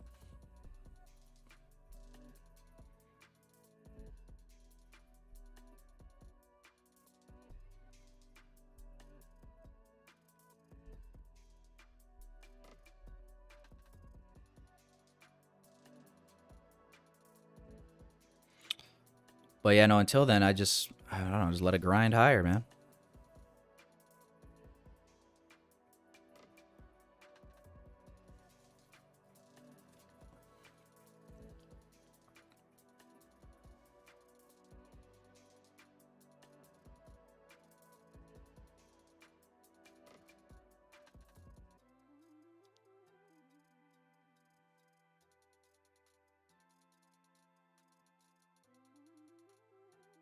Are you profitable? On stream this week?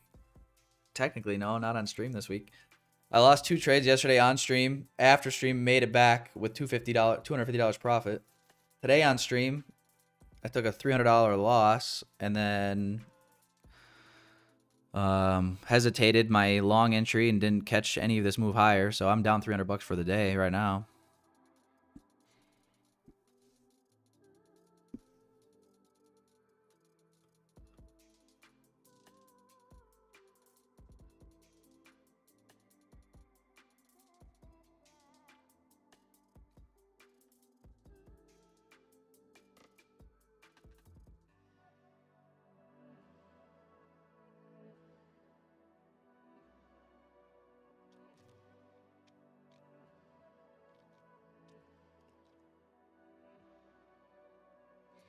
But if you're asking if I'm profitable so you can know whether or not you should feel confident to copy a trade I take, I'm just going to tell you, no, I'm not profitable.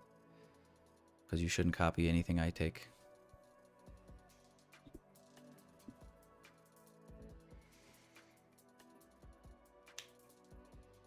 Full-time job at the minute?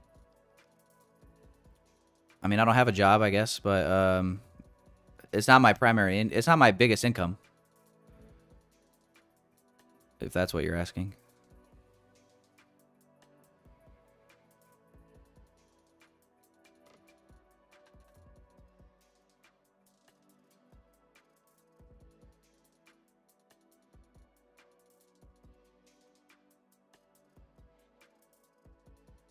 Once I'm making so much money from trading,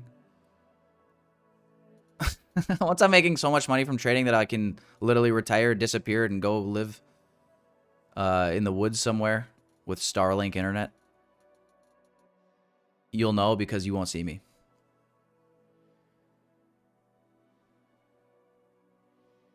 I'll just go out into the abyss and just trade.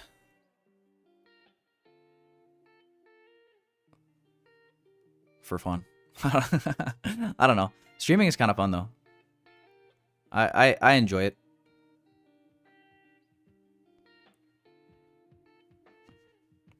Yeah, this I won't tell you when I'm making 8 figures from trading, but there will be signs.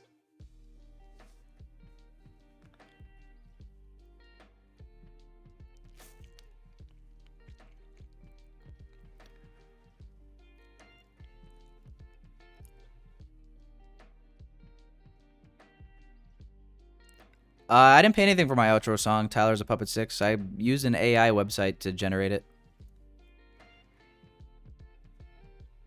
Maybe I should have him generate a couple other ones so I can have like a little rotation. I know, I was pretty impressed though. I thought it came out good.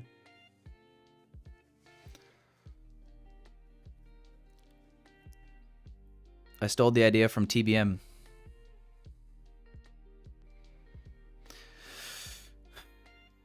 Blown about 6 accounts, made a lot of profit at one point, but lost it. Just get too impatient. Yeah. We've all been there. That's the hardest part about trading. The technicals are the easy part.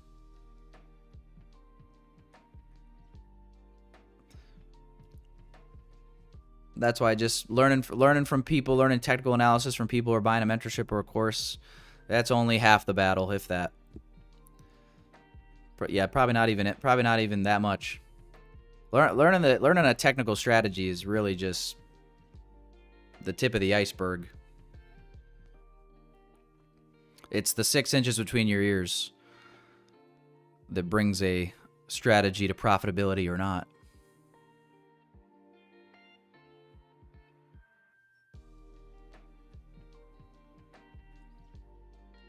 And ain't that the hard part, guys? Like when, like, for example, people that know you trade or whatever, like you might be able to perfectly explain something to them on a chart and sound so smart, and they're just like, man, this guy must be absolutely just killing it trading. This guy really knows his stuff. But it's like, the sad thing is you can be doing really good. You can be doing fantastic for a period of time, and it really just takes one bad session. One bad session where you're just not on your game that day, or you have a really bad lapse in judgment, you can delete any and all progress in basically one decision, essentially.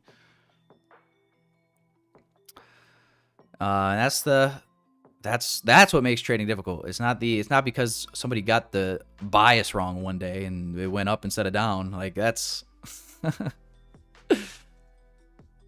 that's the least of the problems.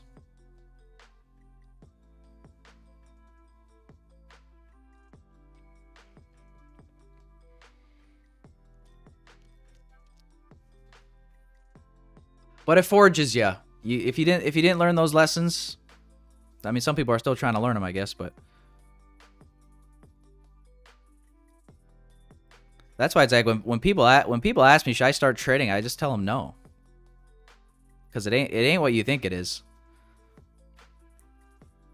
It ain't as easy as you think it is. Trust me.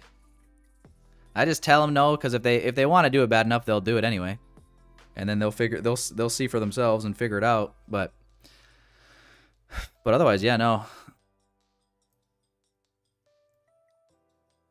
Let's just say everybody, when they get started trading, their expectations are up here, when the reality is yeah, the reality is down here.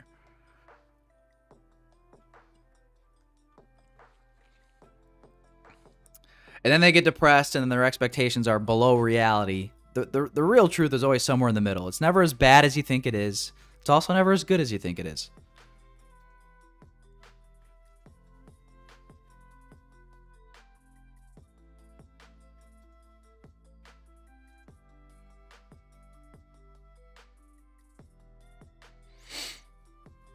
I don't know if I'm done for the day or not. No, I mean, obviously not. I haven't cut the stream yet. I've just been patiently waiting to see if something sets up here before ending the stream. The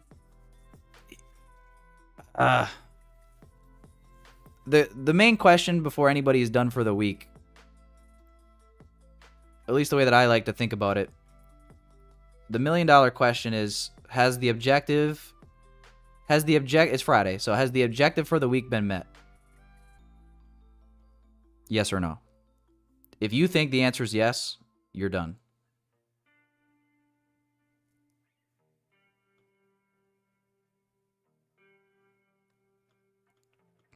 I'll also put it this way. If you're somebody that caught the first long we were talking about, I don't know why you wouldn't be done.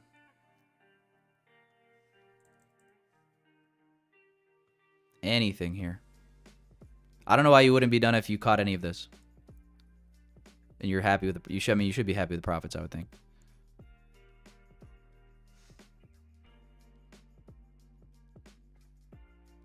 So I don't know if I'm done or not. I might be. We'll see what sets up today. If there's anything left in the tank for NQ. Obviously, we got to pick up a little bit more volume than what we got right now. Without displacement, we got no trade, so.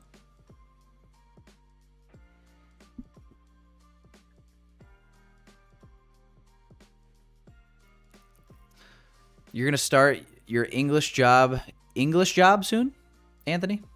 Sorry, I'm just now seeing this. 8 to 4 or 9 to 5. How would you suggest trading at that point? Buy FX prop and swing, or sneak my TradingView app on phone while working? LOL, have you ever been in this situation? No, I've been fortunate since I've been trading for the most part. You know, I got into network marketing in 2016. I very stupidly, I mean, it worked out in hindsight. Oh, engineering. Okay, my bad. I say in hindsight it was stupid because it was just irresponsible, and I definitely didn't need to do what I did. But I got so transfixed on the mindset of like working for myself, being my own boss, going out and getting what I was worth. You know, all the talking points that all these entrepreneur gurus online you see. I definitely bought into those. I bought into a lot of that. I'm like, you know what? Yeah, I'm young. I'm gonna drop out of school. I'm gonna drop out of college. I'm gonna quit my jobs.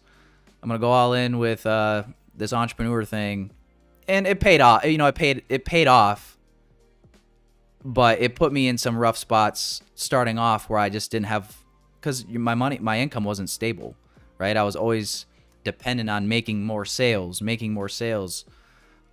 to eat, literally, I guess, like to make money. So, you know, I put my back against the wall, and that was obviously beneficial in some ways, and then but it was unnecessary, right? I could have still worked a job, still done that kind of as I went, side hustle until it became big enough to live off of, so to speak. But all in all, I'm grateful because it didn't ultimately the consequences weren't too drastic, too bad, too dire. And it kind of forged this, like, when things aren't going well, like, I know I'm gonna figure it out. It's fine, you know. But to answer your question straight up, because of that, I was always in a situation where I never had to worry about trading on the job. I've always been able to trade in the mornings and then focus on anything else I'm doing later. So I don't have probably the best first person advice for that exact situation. If I was in your shoes and that was the situation I was in, man. First, I mean, it might be worth just having open and honest communication with your employer and saying, hey, is there any chance, you know, maybe you could push your start time back an hour? I don't know if that's even a possibility. It might not be.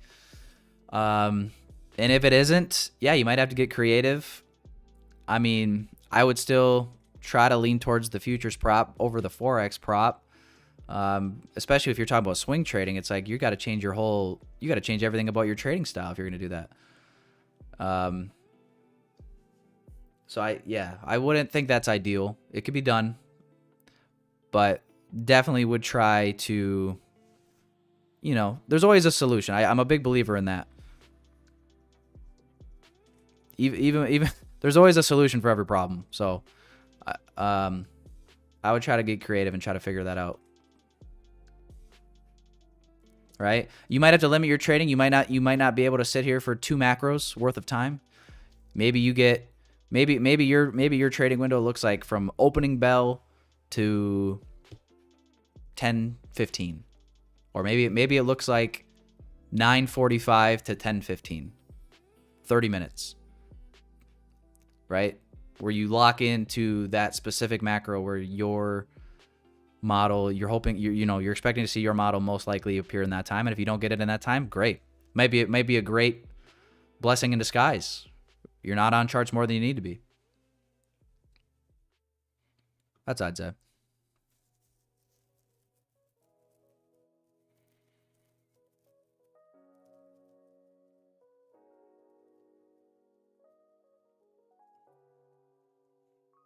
We got guys beefing in the chat over SMC. What the fuck's going on here?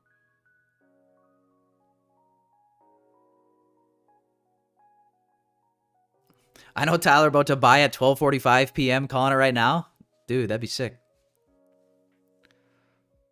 What does TGIF look like right now? Let's look at the weekly candle. And let's delete. Hang on. Let's clear this all up. We don't need any of this.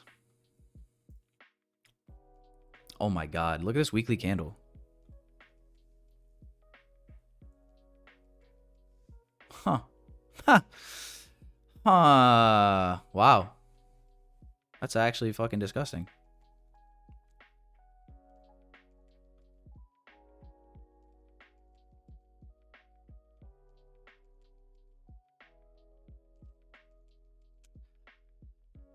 If the high of the range is put in, which we don't know if it is or not at this very moment in time, if the high of the range is put in, your 20 to 30% range is roughly this area of price.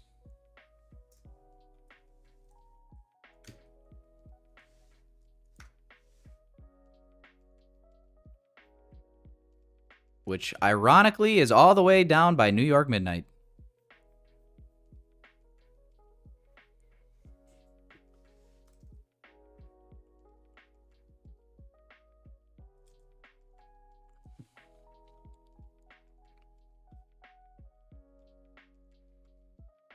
What an ugly weekly candlestick.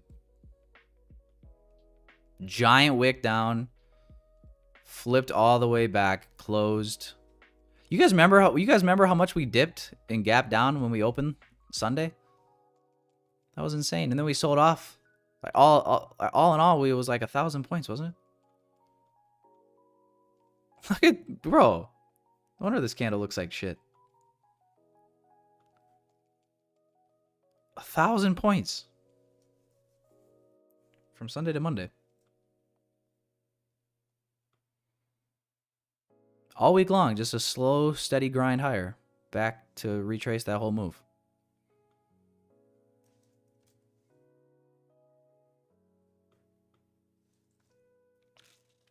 Nice.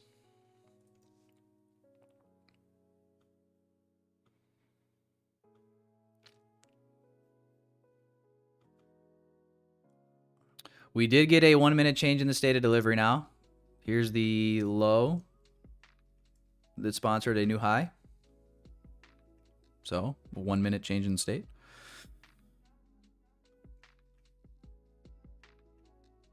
We do have obviously a bunch of low resistance liquidity here.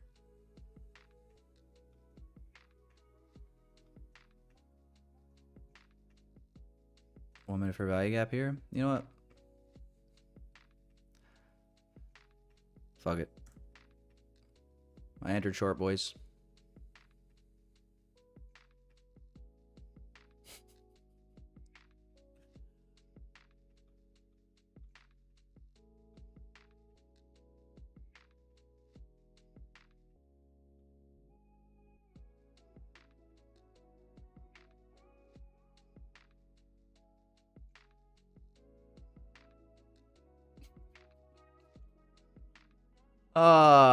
I don't know why. I just find it funny when,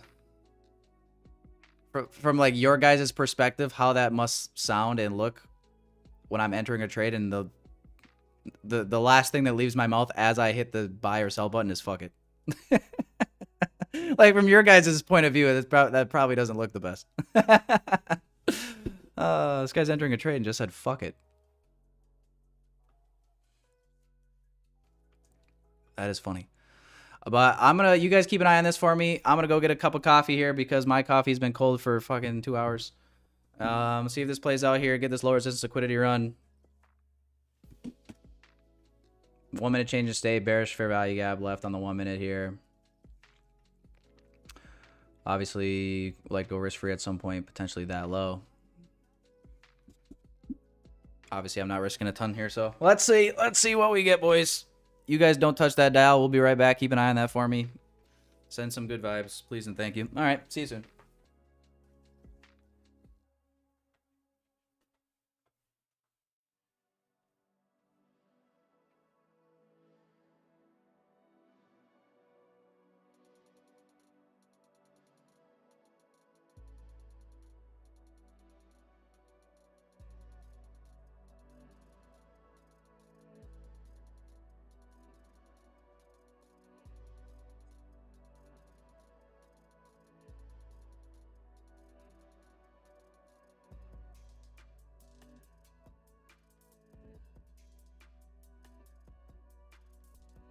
Woo!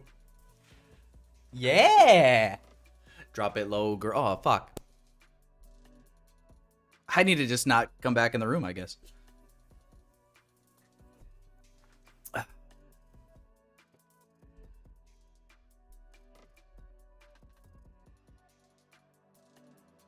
Really? Yeah, we're not in any higher time frame bullish for value gaps here. Like 15 minute, this is all wicks. 5 minute, we're re-trading, you could say, back into this original 5 minute gap. See if we could bust through that finally. We could maybe retest that change in the state, this order block here. I think my stop's in a good enough spot. If price goes here, we're probably going higher anyway.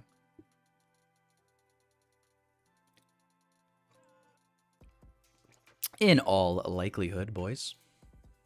Dude, this thing was going great when I walked in. When I walked back in the room, we were doing great. And then I started screaming, and this thing just said, "Ha! Fuck that guy." Yet another. If this plays out like this, look at this. If we go higher, we're just continuously. Not now, Dad. Old man's calling. Must be watching my stream, saying you're fucking embarrassing me, son. Just kidding. He doesn't know how to work YouTube. But yeah, ES, NQ. We're just. If it goes higher here, we got to take out a low at some point. We got to take out a low at some point. I don't care who we are. We got to take out a low at some point. Give me a fucking break. You feel me, kids? You feel me, kids? Woo! Fuck!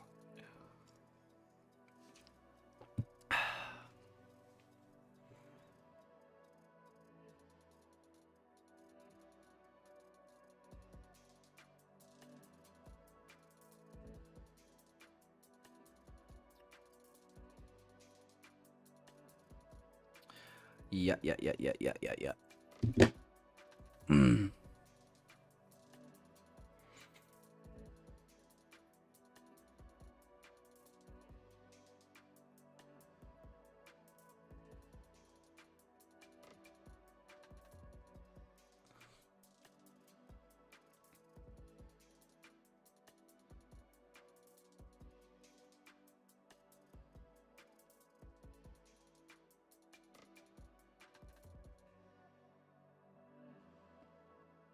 All right.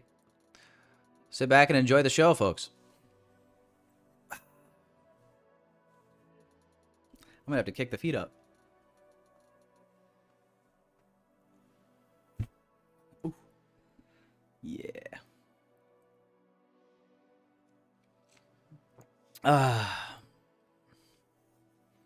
What are you guys saying here? The low is midnight open? Yes. Yup. If I show you my other monitor here. Look at that. And it is TGIF. 20 to 30% retracement zone on the weekly range. Yes, sir. Yes, sir.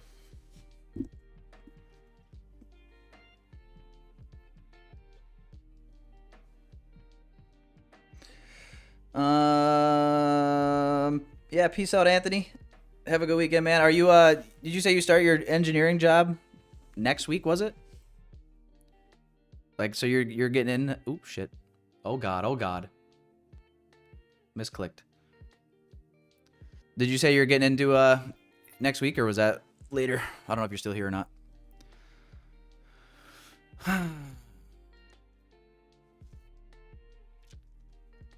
February 10th. Okay. It's not too far out. Well, yeah, let me keep me updated on what you ultimately decide, I guess. If you figured out a solution.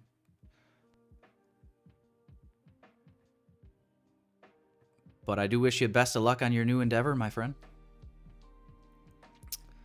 What kind of engineering, by the way, if you don't mind me asking?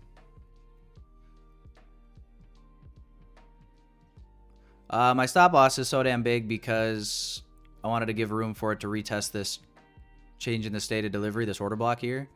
And then there's a little fair value gap here that hasn't fully been closed yet. So I wanted to include that.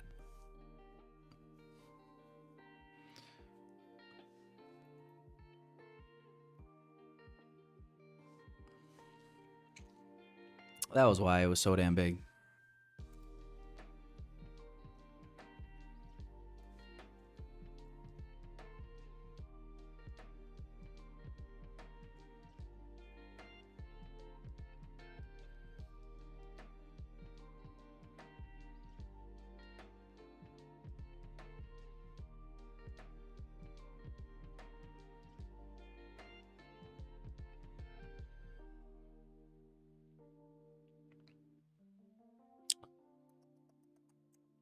I'm waiting for this low to be met on ES or NQ before I jam my stop loss up.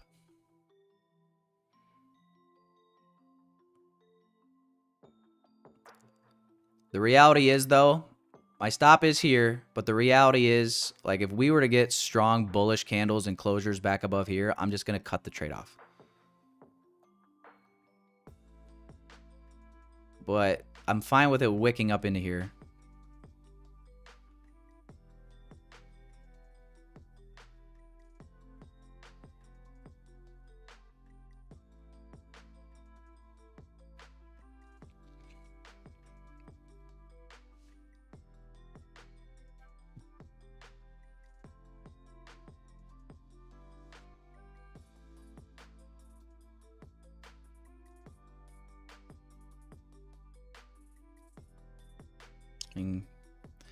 Give us a low, please. Give us a low.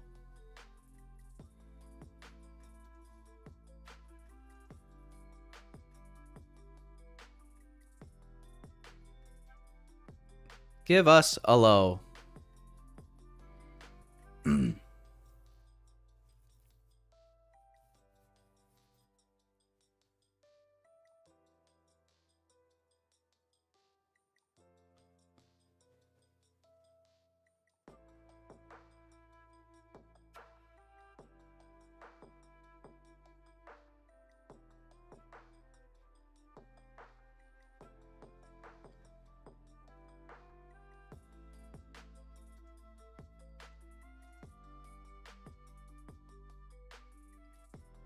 Yeah. Yeah. Stupid NASDAQ. Hell yeah.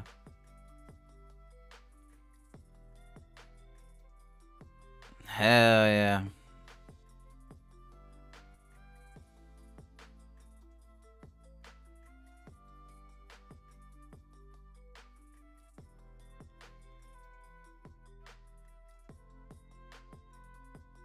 Hi, puppy.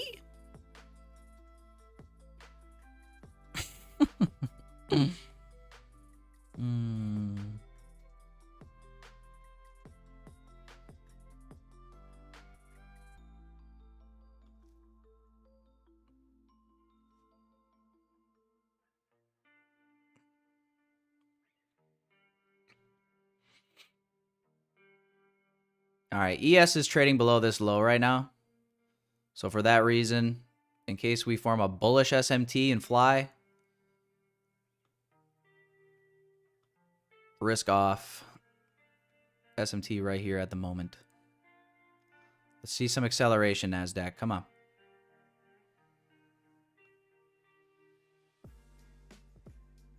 Do it for the one time.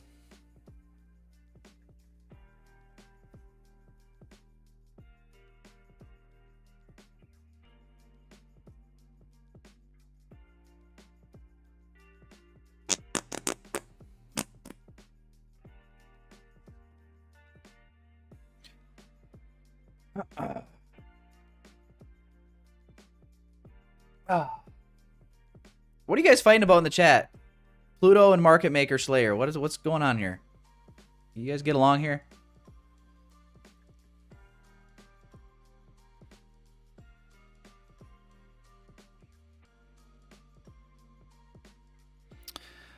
Frex, congratulations on passing your account. I would say, yeah, strategy-wise, keep doing what you've been doing. If you want to dial back your risk a little bit so you give yourself more room for potential losses, you could do that. Totally. It just depends on how much risk you were using for your Combine account. If you feel happy and comfortable with that risk, just keep doing what you've been doing. If you want to give yourself a little bit more wiggle room, maybe dial back the risk a little bit.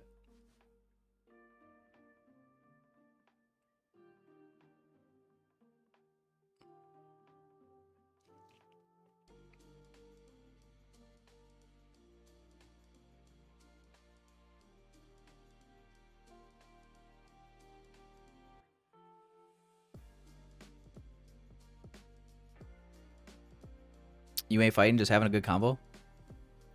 I feel like I missed out on, I heard about the plane crash. I did, yeah. I heard it was a woman pilot driving the helicopter. Twitter's going off on that.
Pluto, are you saying you're long right now?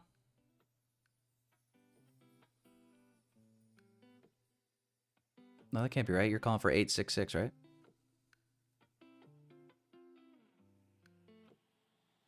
Oh, if you're wrong, so be it. Okay. 866, my TP's 869.5.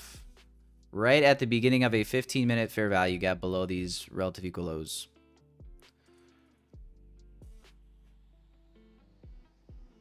Come to a papa.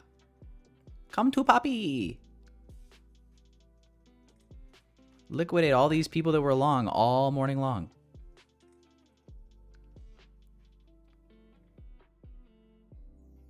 All morning long they've been long. All morning.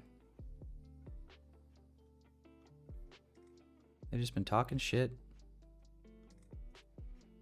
Saying how we're going all-time highs.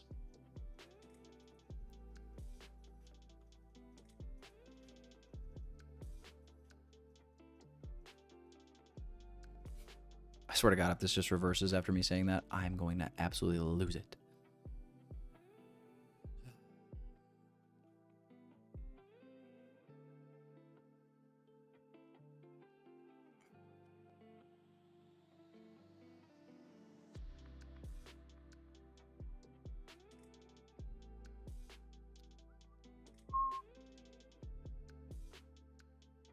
Oops.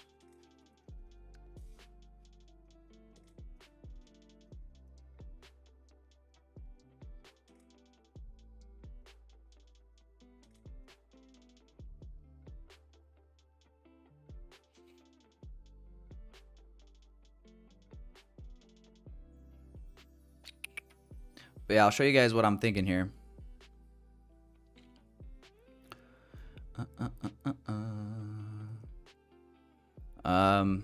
Here's what I'm thinking here on the 15-minute.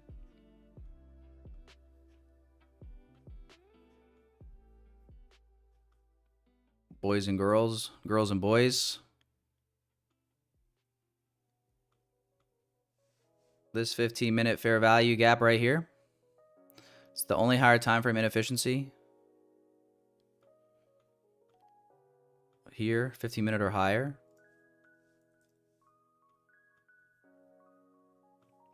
Right below all of this fun little liquidity.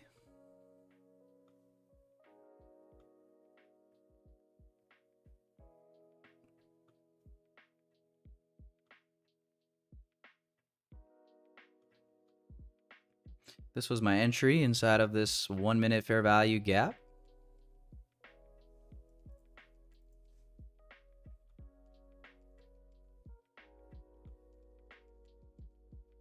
$175R. After this change in the state of said delivery.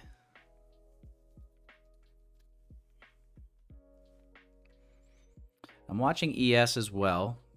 Those same lows are here. I'm looking at, you know, we got a 15-minute volume imbalance that we're hitting here on ES. Seems to be slowing price up a little bit here. Long wick down, and then we got our imbalance here. Below that candle low.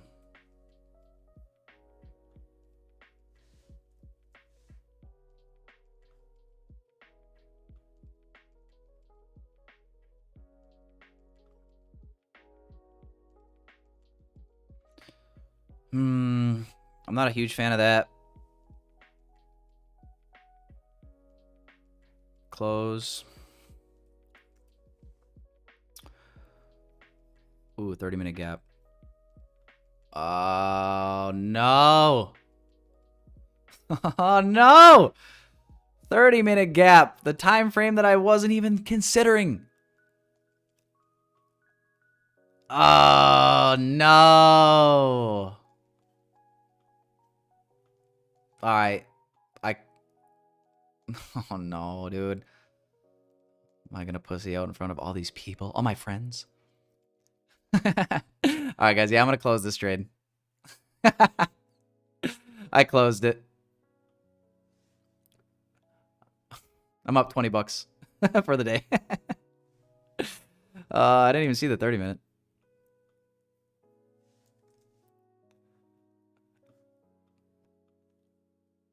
Son of a gun. Why don't you guys tell me?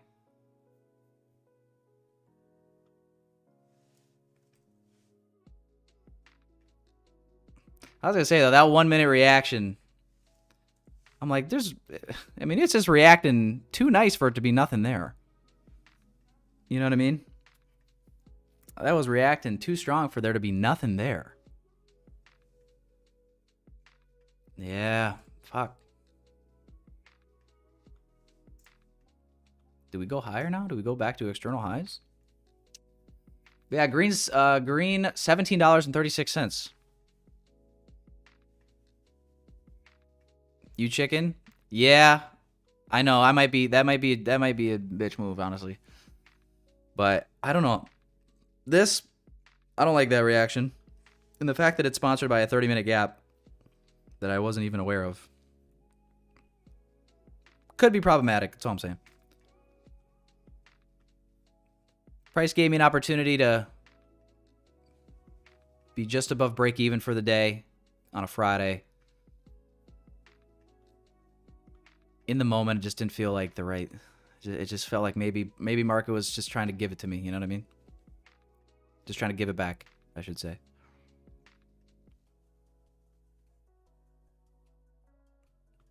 I know, boys. I'm sorry. I know. I wish I controlled the market. I do. We'd all be rich. Tell you what, I'd sell a signal. If I controlled the market, I'm selling a signal service. I don't care what anybody has to say about it. I'm selling one. No, Allie. 1 win, 1 loss for me. 1 win, 1 loss. It'd actually been a nice day though if I didn't overanalyze. I had analysis paralysis on the longs during silver bullet hour. But yeah, let's tape read this together real quick. Just see if it finishes off this move or not.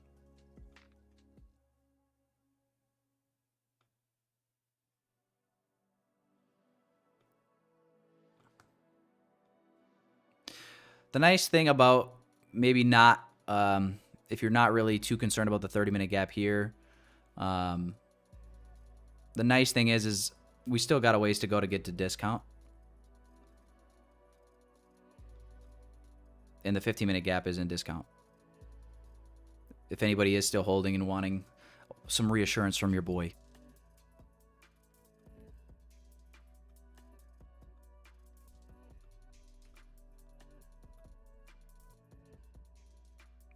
But yes, this reaction from the 30-minute gap did chicken me out. That is a very accurate statement. Very accurate, very accurate, very accurate.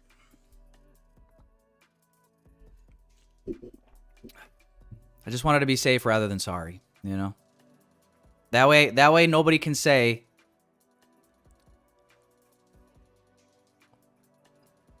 Tyler Trades had a red Friday. It's my ego that I'm trying to protect. Not my P&L.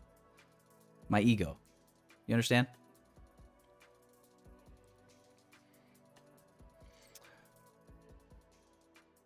For copy trading, Nate, I just copy trade on Topstep X. I have copy traded on Tradeovate directly as well before, but I'm not a big fan necessarily of, I don't really advocate for copy trading a whole lot.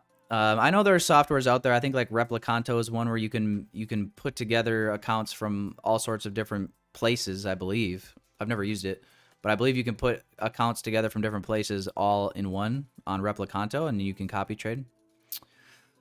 I think I could be an affiliate for them, but I don't use them, so that's why I'm not. I feel like that'd be a little inauthentic of me to promote something I don't use. But maybe I will at some point. When that day comes, I will potentially have more information to share with you on that. But yeah, Topstep X is pretty straightforward and easy.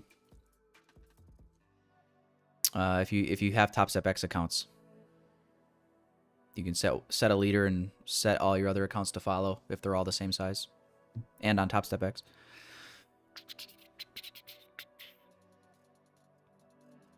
But yeah. I do want to get 5 Topstep X specific accounts for copy trading specifically, and then run those up in 25 here.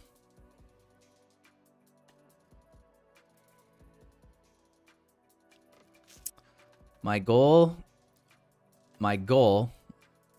see if I can hit it or not. My goal is to document the journey to hopefully, boys, fingers crossed, God willing, market makers willing, ICT willing, 100K plus in payouts alone in 25. Can we do it? I don't know. Will it happen? We'll see. But what I do know is most of it, not all of it, but most of it will be done right here live on YouTube. And if you want to catch it, if you want to see it out, you don't want to miss a step, you don't want to miss a tick, as they say in the trading community, how about you go ahead and hit the like button for me? And then on your way to the like button, go ahead and hit that subscribe button for me. You're going to want to turn notification bells on so you don't miss any future streams. And we're going to have ourselves a grand old time here in 2025, boys.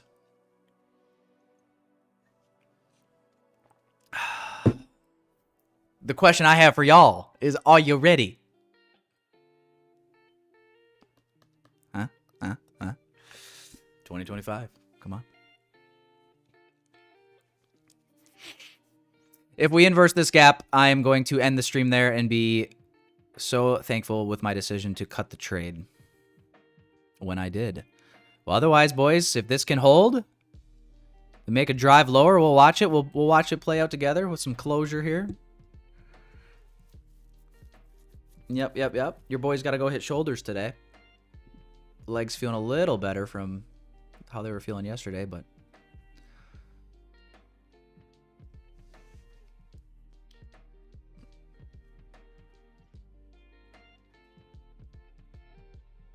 how far are you from Lambo? Bro, I don't know if I will get a Lambo. So here's Lambo definitely was like my dream car when I first started goal setting years ago. I gave myself 2 carrots, meaning 2 rewards. I said when I make my first 6-figure year and $10,000 in a month is when I would allow myself to upgrade vehicles, and I wanted to get a BMW. Not like a super high-end BMW, just a basic BMW. So I did. When I hit 10K a month in my first 6-figure year, I went out and I got a BMW. I'm now on my 2nd BMW, and I told myself when I make 7 figures in a year, my carrot was actually a Lambo. I don't know if I will actually do it or not.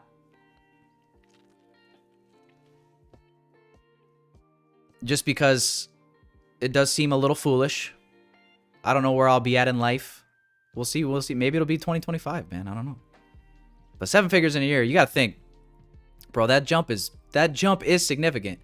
10 grand, 100 grand in a year is $8,333 on a month on average. Right? So that's one thing. But $1 million in a year? $83K plus a month. Average income. That's a jump. Most people will never make $1 million in a year. I still have yet to make $1 million in a year. I'd love to do it. That's the goal. It's what we're striving for. We'll get there someday, hopefully, God willing. And if we don't, boys, you know what? That's all right. That's all right. Money is not everything. I think what's more important is the person that you have to become. The person that you have to become in order to achieve X thing. It's not about necessarily making 100 grand. It's not necessarily about making $1 million. But the person you need to become in order to unlock that potential. You understand? How much more disciplined and focused do you have to be to go from where you're at right now to 6 figures, to 7 figures, right? You're a whole different person. And I think that alone, that pursuit of greatness alone is worth the fight. What do you think of that?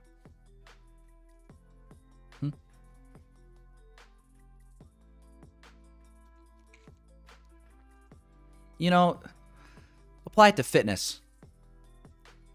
That dream physique, that dream bod you've been after. It ain't about the number on the scale, boys and girls. People think it's about the number on the scale. It isn't.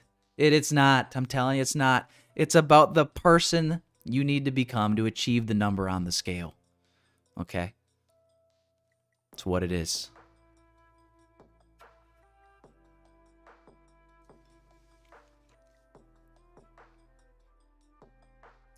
Unbig your back. What?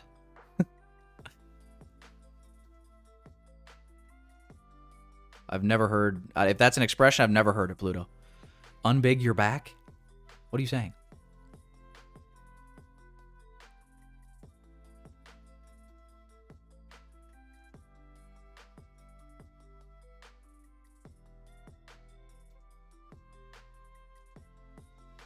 It's called losing weight? Oh.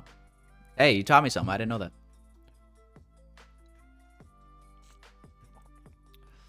Yeah, boys, we're just hanging out watching to see if this move completes or not. We got in, got out. Or I got in, got out. Can't speak for you.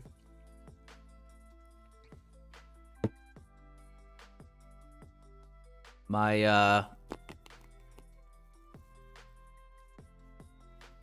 final executions were entry 21,924 and 3/4.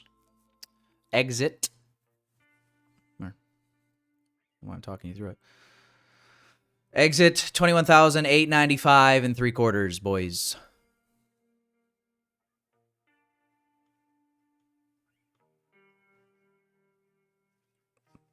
So that was the move we caught, or I caught.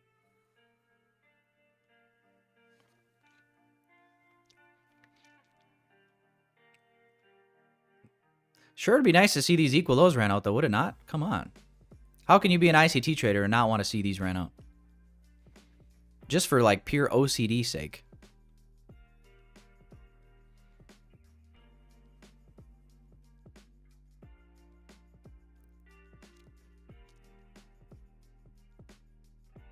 Yeah, I've never heard unbig your back. That is a new one.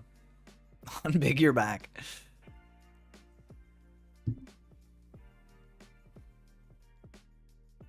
Oh. So, yeah. Oh.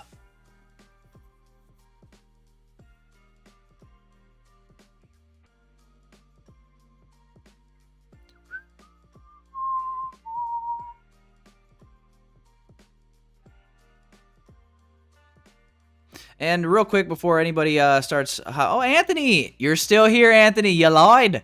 Anthony, you said you had to go, but you're still here. Peace out, Money Glitch, if you're heading out. For as he thinketh in his heart, so is he. Absolutely. That's right. That is right. But you got to take a lot of action as well, boys and girls. Law of attraction, manifestation. It's only, I'm gonna say 10% of the battle. The action is fueled by the belief, so you got to believe first. There's no question about that. But try your ass off. Try all sorts of things. Fail. Lose money. Who gives a shit?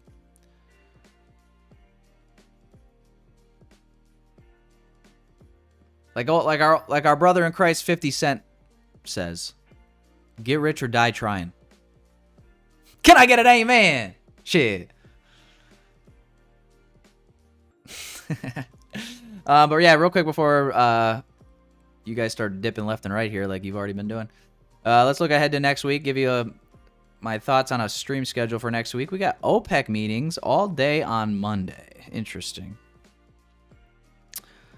And it is non-farm next week, isn't it? It sure is. All right. Everybody knows NFP protocol, boys and girls. NFP protocol, Monday through Wednesday. Thursday, generally a good day to take off, day before NFP. And then NFP Friday, our favorite day of every month. Right? Between that and CPI. The redheaded stepchild. So that'll be the outlook for next week, most likely, Monday through Wednesday. We'll see, probably no stream Thursday. Or maybe we'll stream and be extra cautious or tape read or something, but that's kind of the outlook.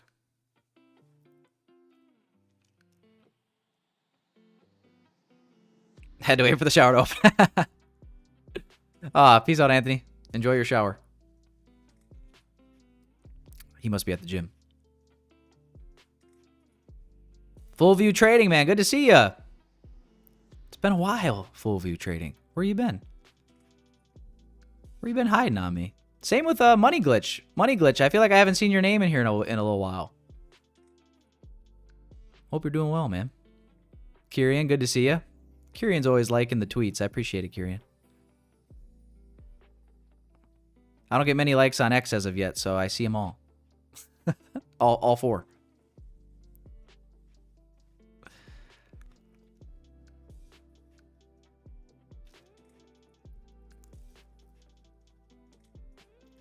Yeah, that's right. You're from Australia. Yep, I remember.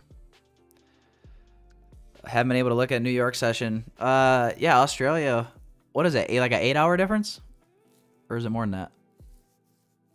Oh, wait. I think 8 hours, right? Hey, wouldn't that be good though for you? I mean, New York session for us is obviously 9:30. Like open is 9:30 Eastern. So 8 hours. That puts you right kind of early evening, right? Oh shit, I'm way off. 4 a.m. Yeah, that's not fun actually. When you put it like that. Are you Eastern Australia?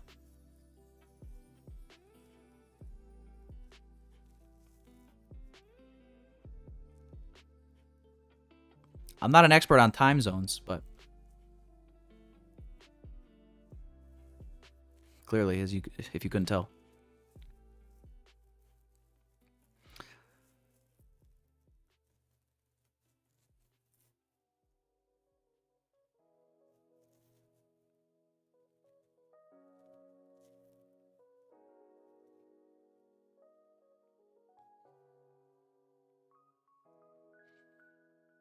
Look at that, boys. Look at that. So I could have held it. I would have had to hold for obviously extra going on 20 plus minutes, depending if this hits or not.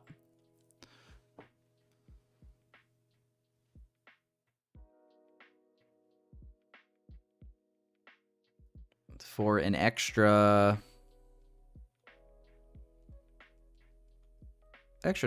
25 points.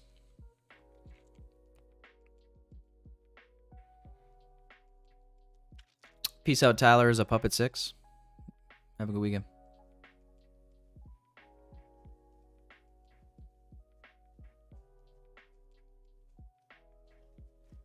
Market Maker Slayer. I can't tell if you're trying to beef with people or not.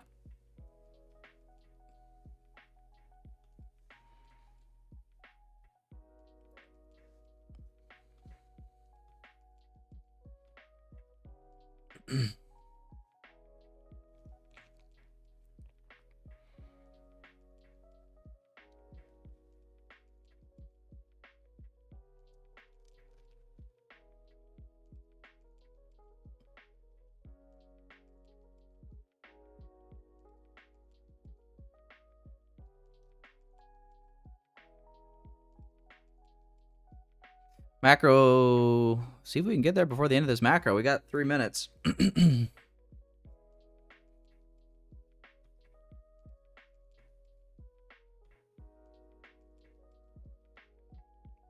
We'll call it a stream though by macro's end here most likely.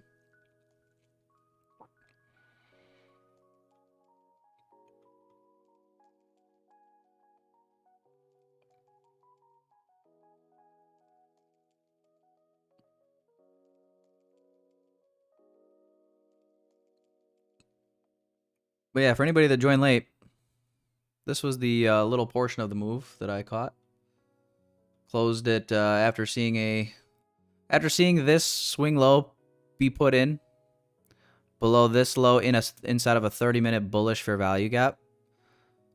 I chickened out and closed the trade off there. So just this little move here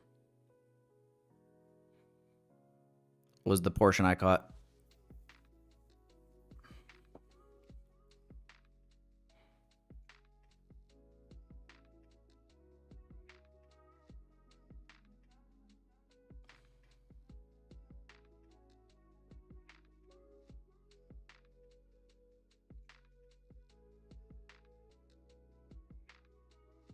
Market Maker Slayer. There we go. Look at that. Holy smokes. Literally. What was that? What was that? That was fast. 1 15-second candle. Less than that. There you go. There's the 15-minute gap. Just was kissed ever so gently. Sheesh. There you guys go. If anybody held beyond where I closed here, you got an extra 25 points roughly. Congrats to you guys. Name is Market Maker Slayer for real. I'm so confused what you're attempting to do here, Market Maker Slayer. What? Are you like upset that I closed my trade early? Is that what you're mad about? What's going on? Pluto in the chat was saying 866. He was saying that since we were short. Even before I was short, I think he was saying that. And you two, I thought you two were beefing at one point. Look at old Pluto here. 66. Yeah, I don't know what's going on. I don't know what's going on with the chat today. Anywho. Well, all right, boys. I'm going to call it a stream there. One loss, one win for me. Very slightly green. But I will see you kids next week. I hope you guys enjoy your weekend. Appreciate you guys showing up as always. Like the stream if you wouldn't mind before you head out, boys and girls. It helps the stream a lot. But yeah, I do appreciate you guys. And hey, I'll see you guys in February. Peace out, everybody. Our trade sits at his desk, coffee in hand. The NASDAQ charts on his screen, he's in command. He's a day trader, chasing dollars and dreams. Using ICT concepts, he's got some tricks up his sleeves.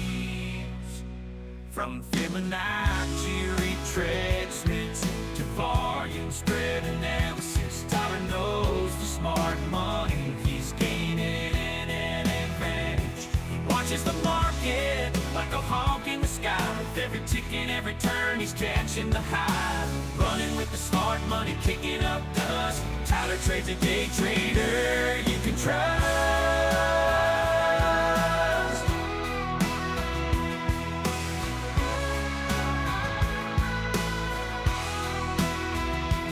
Dancing with the bulls, riding with the bears, making moves, taking risks, he's a millionaire.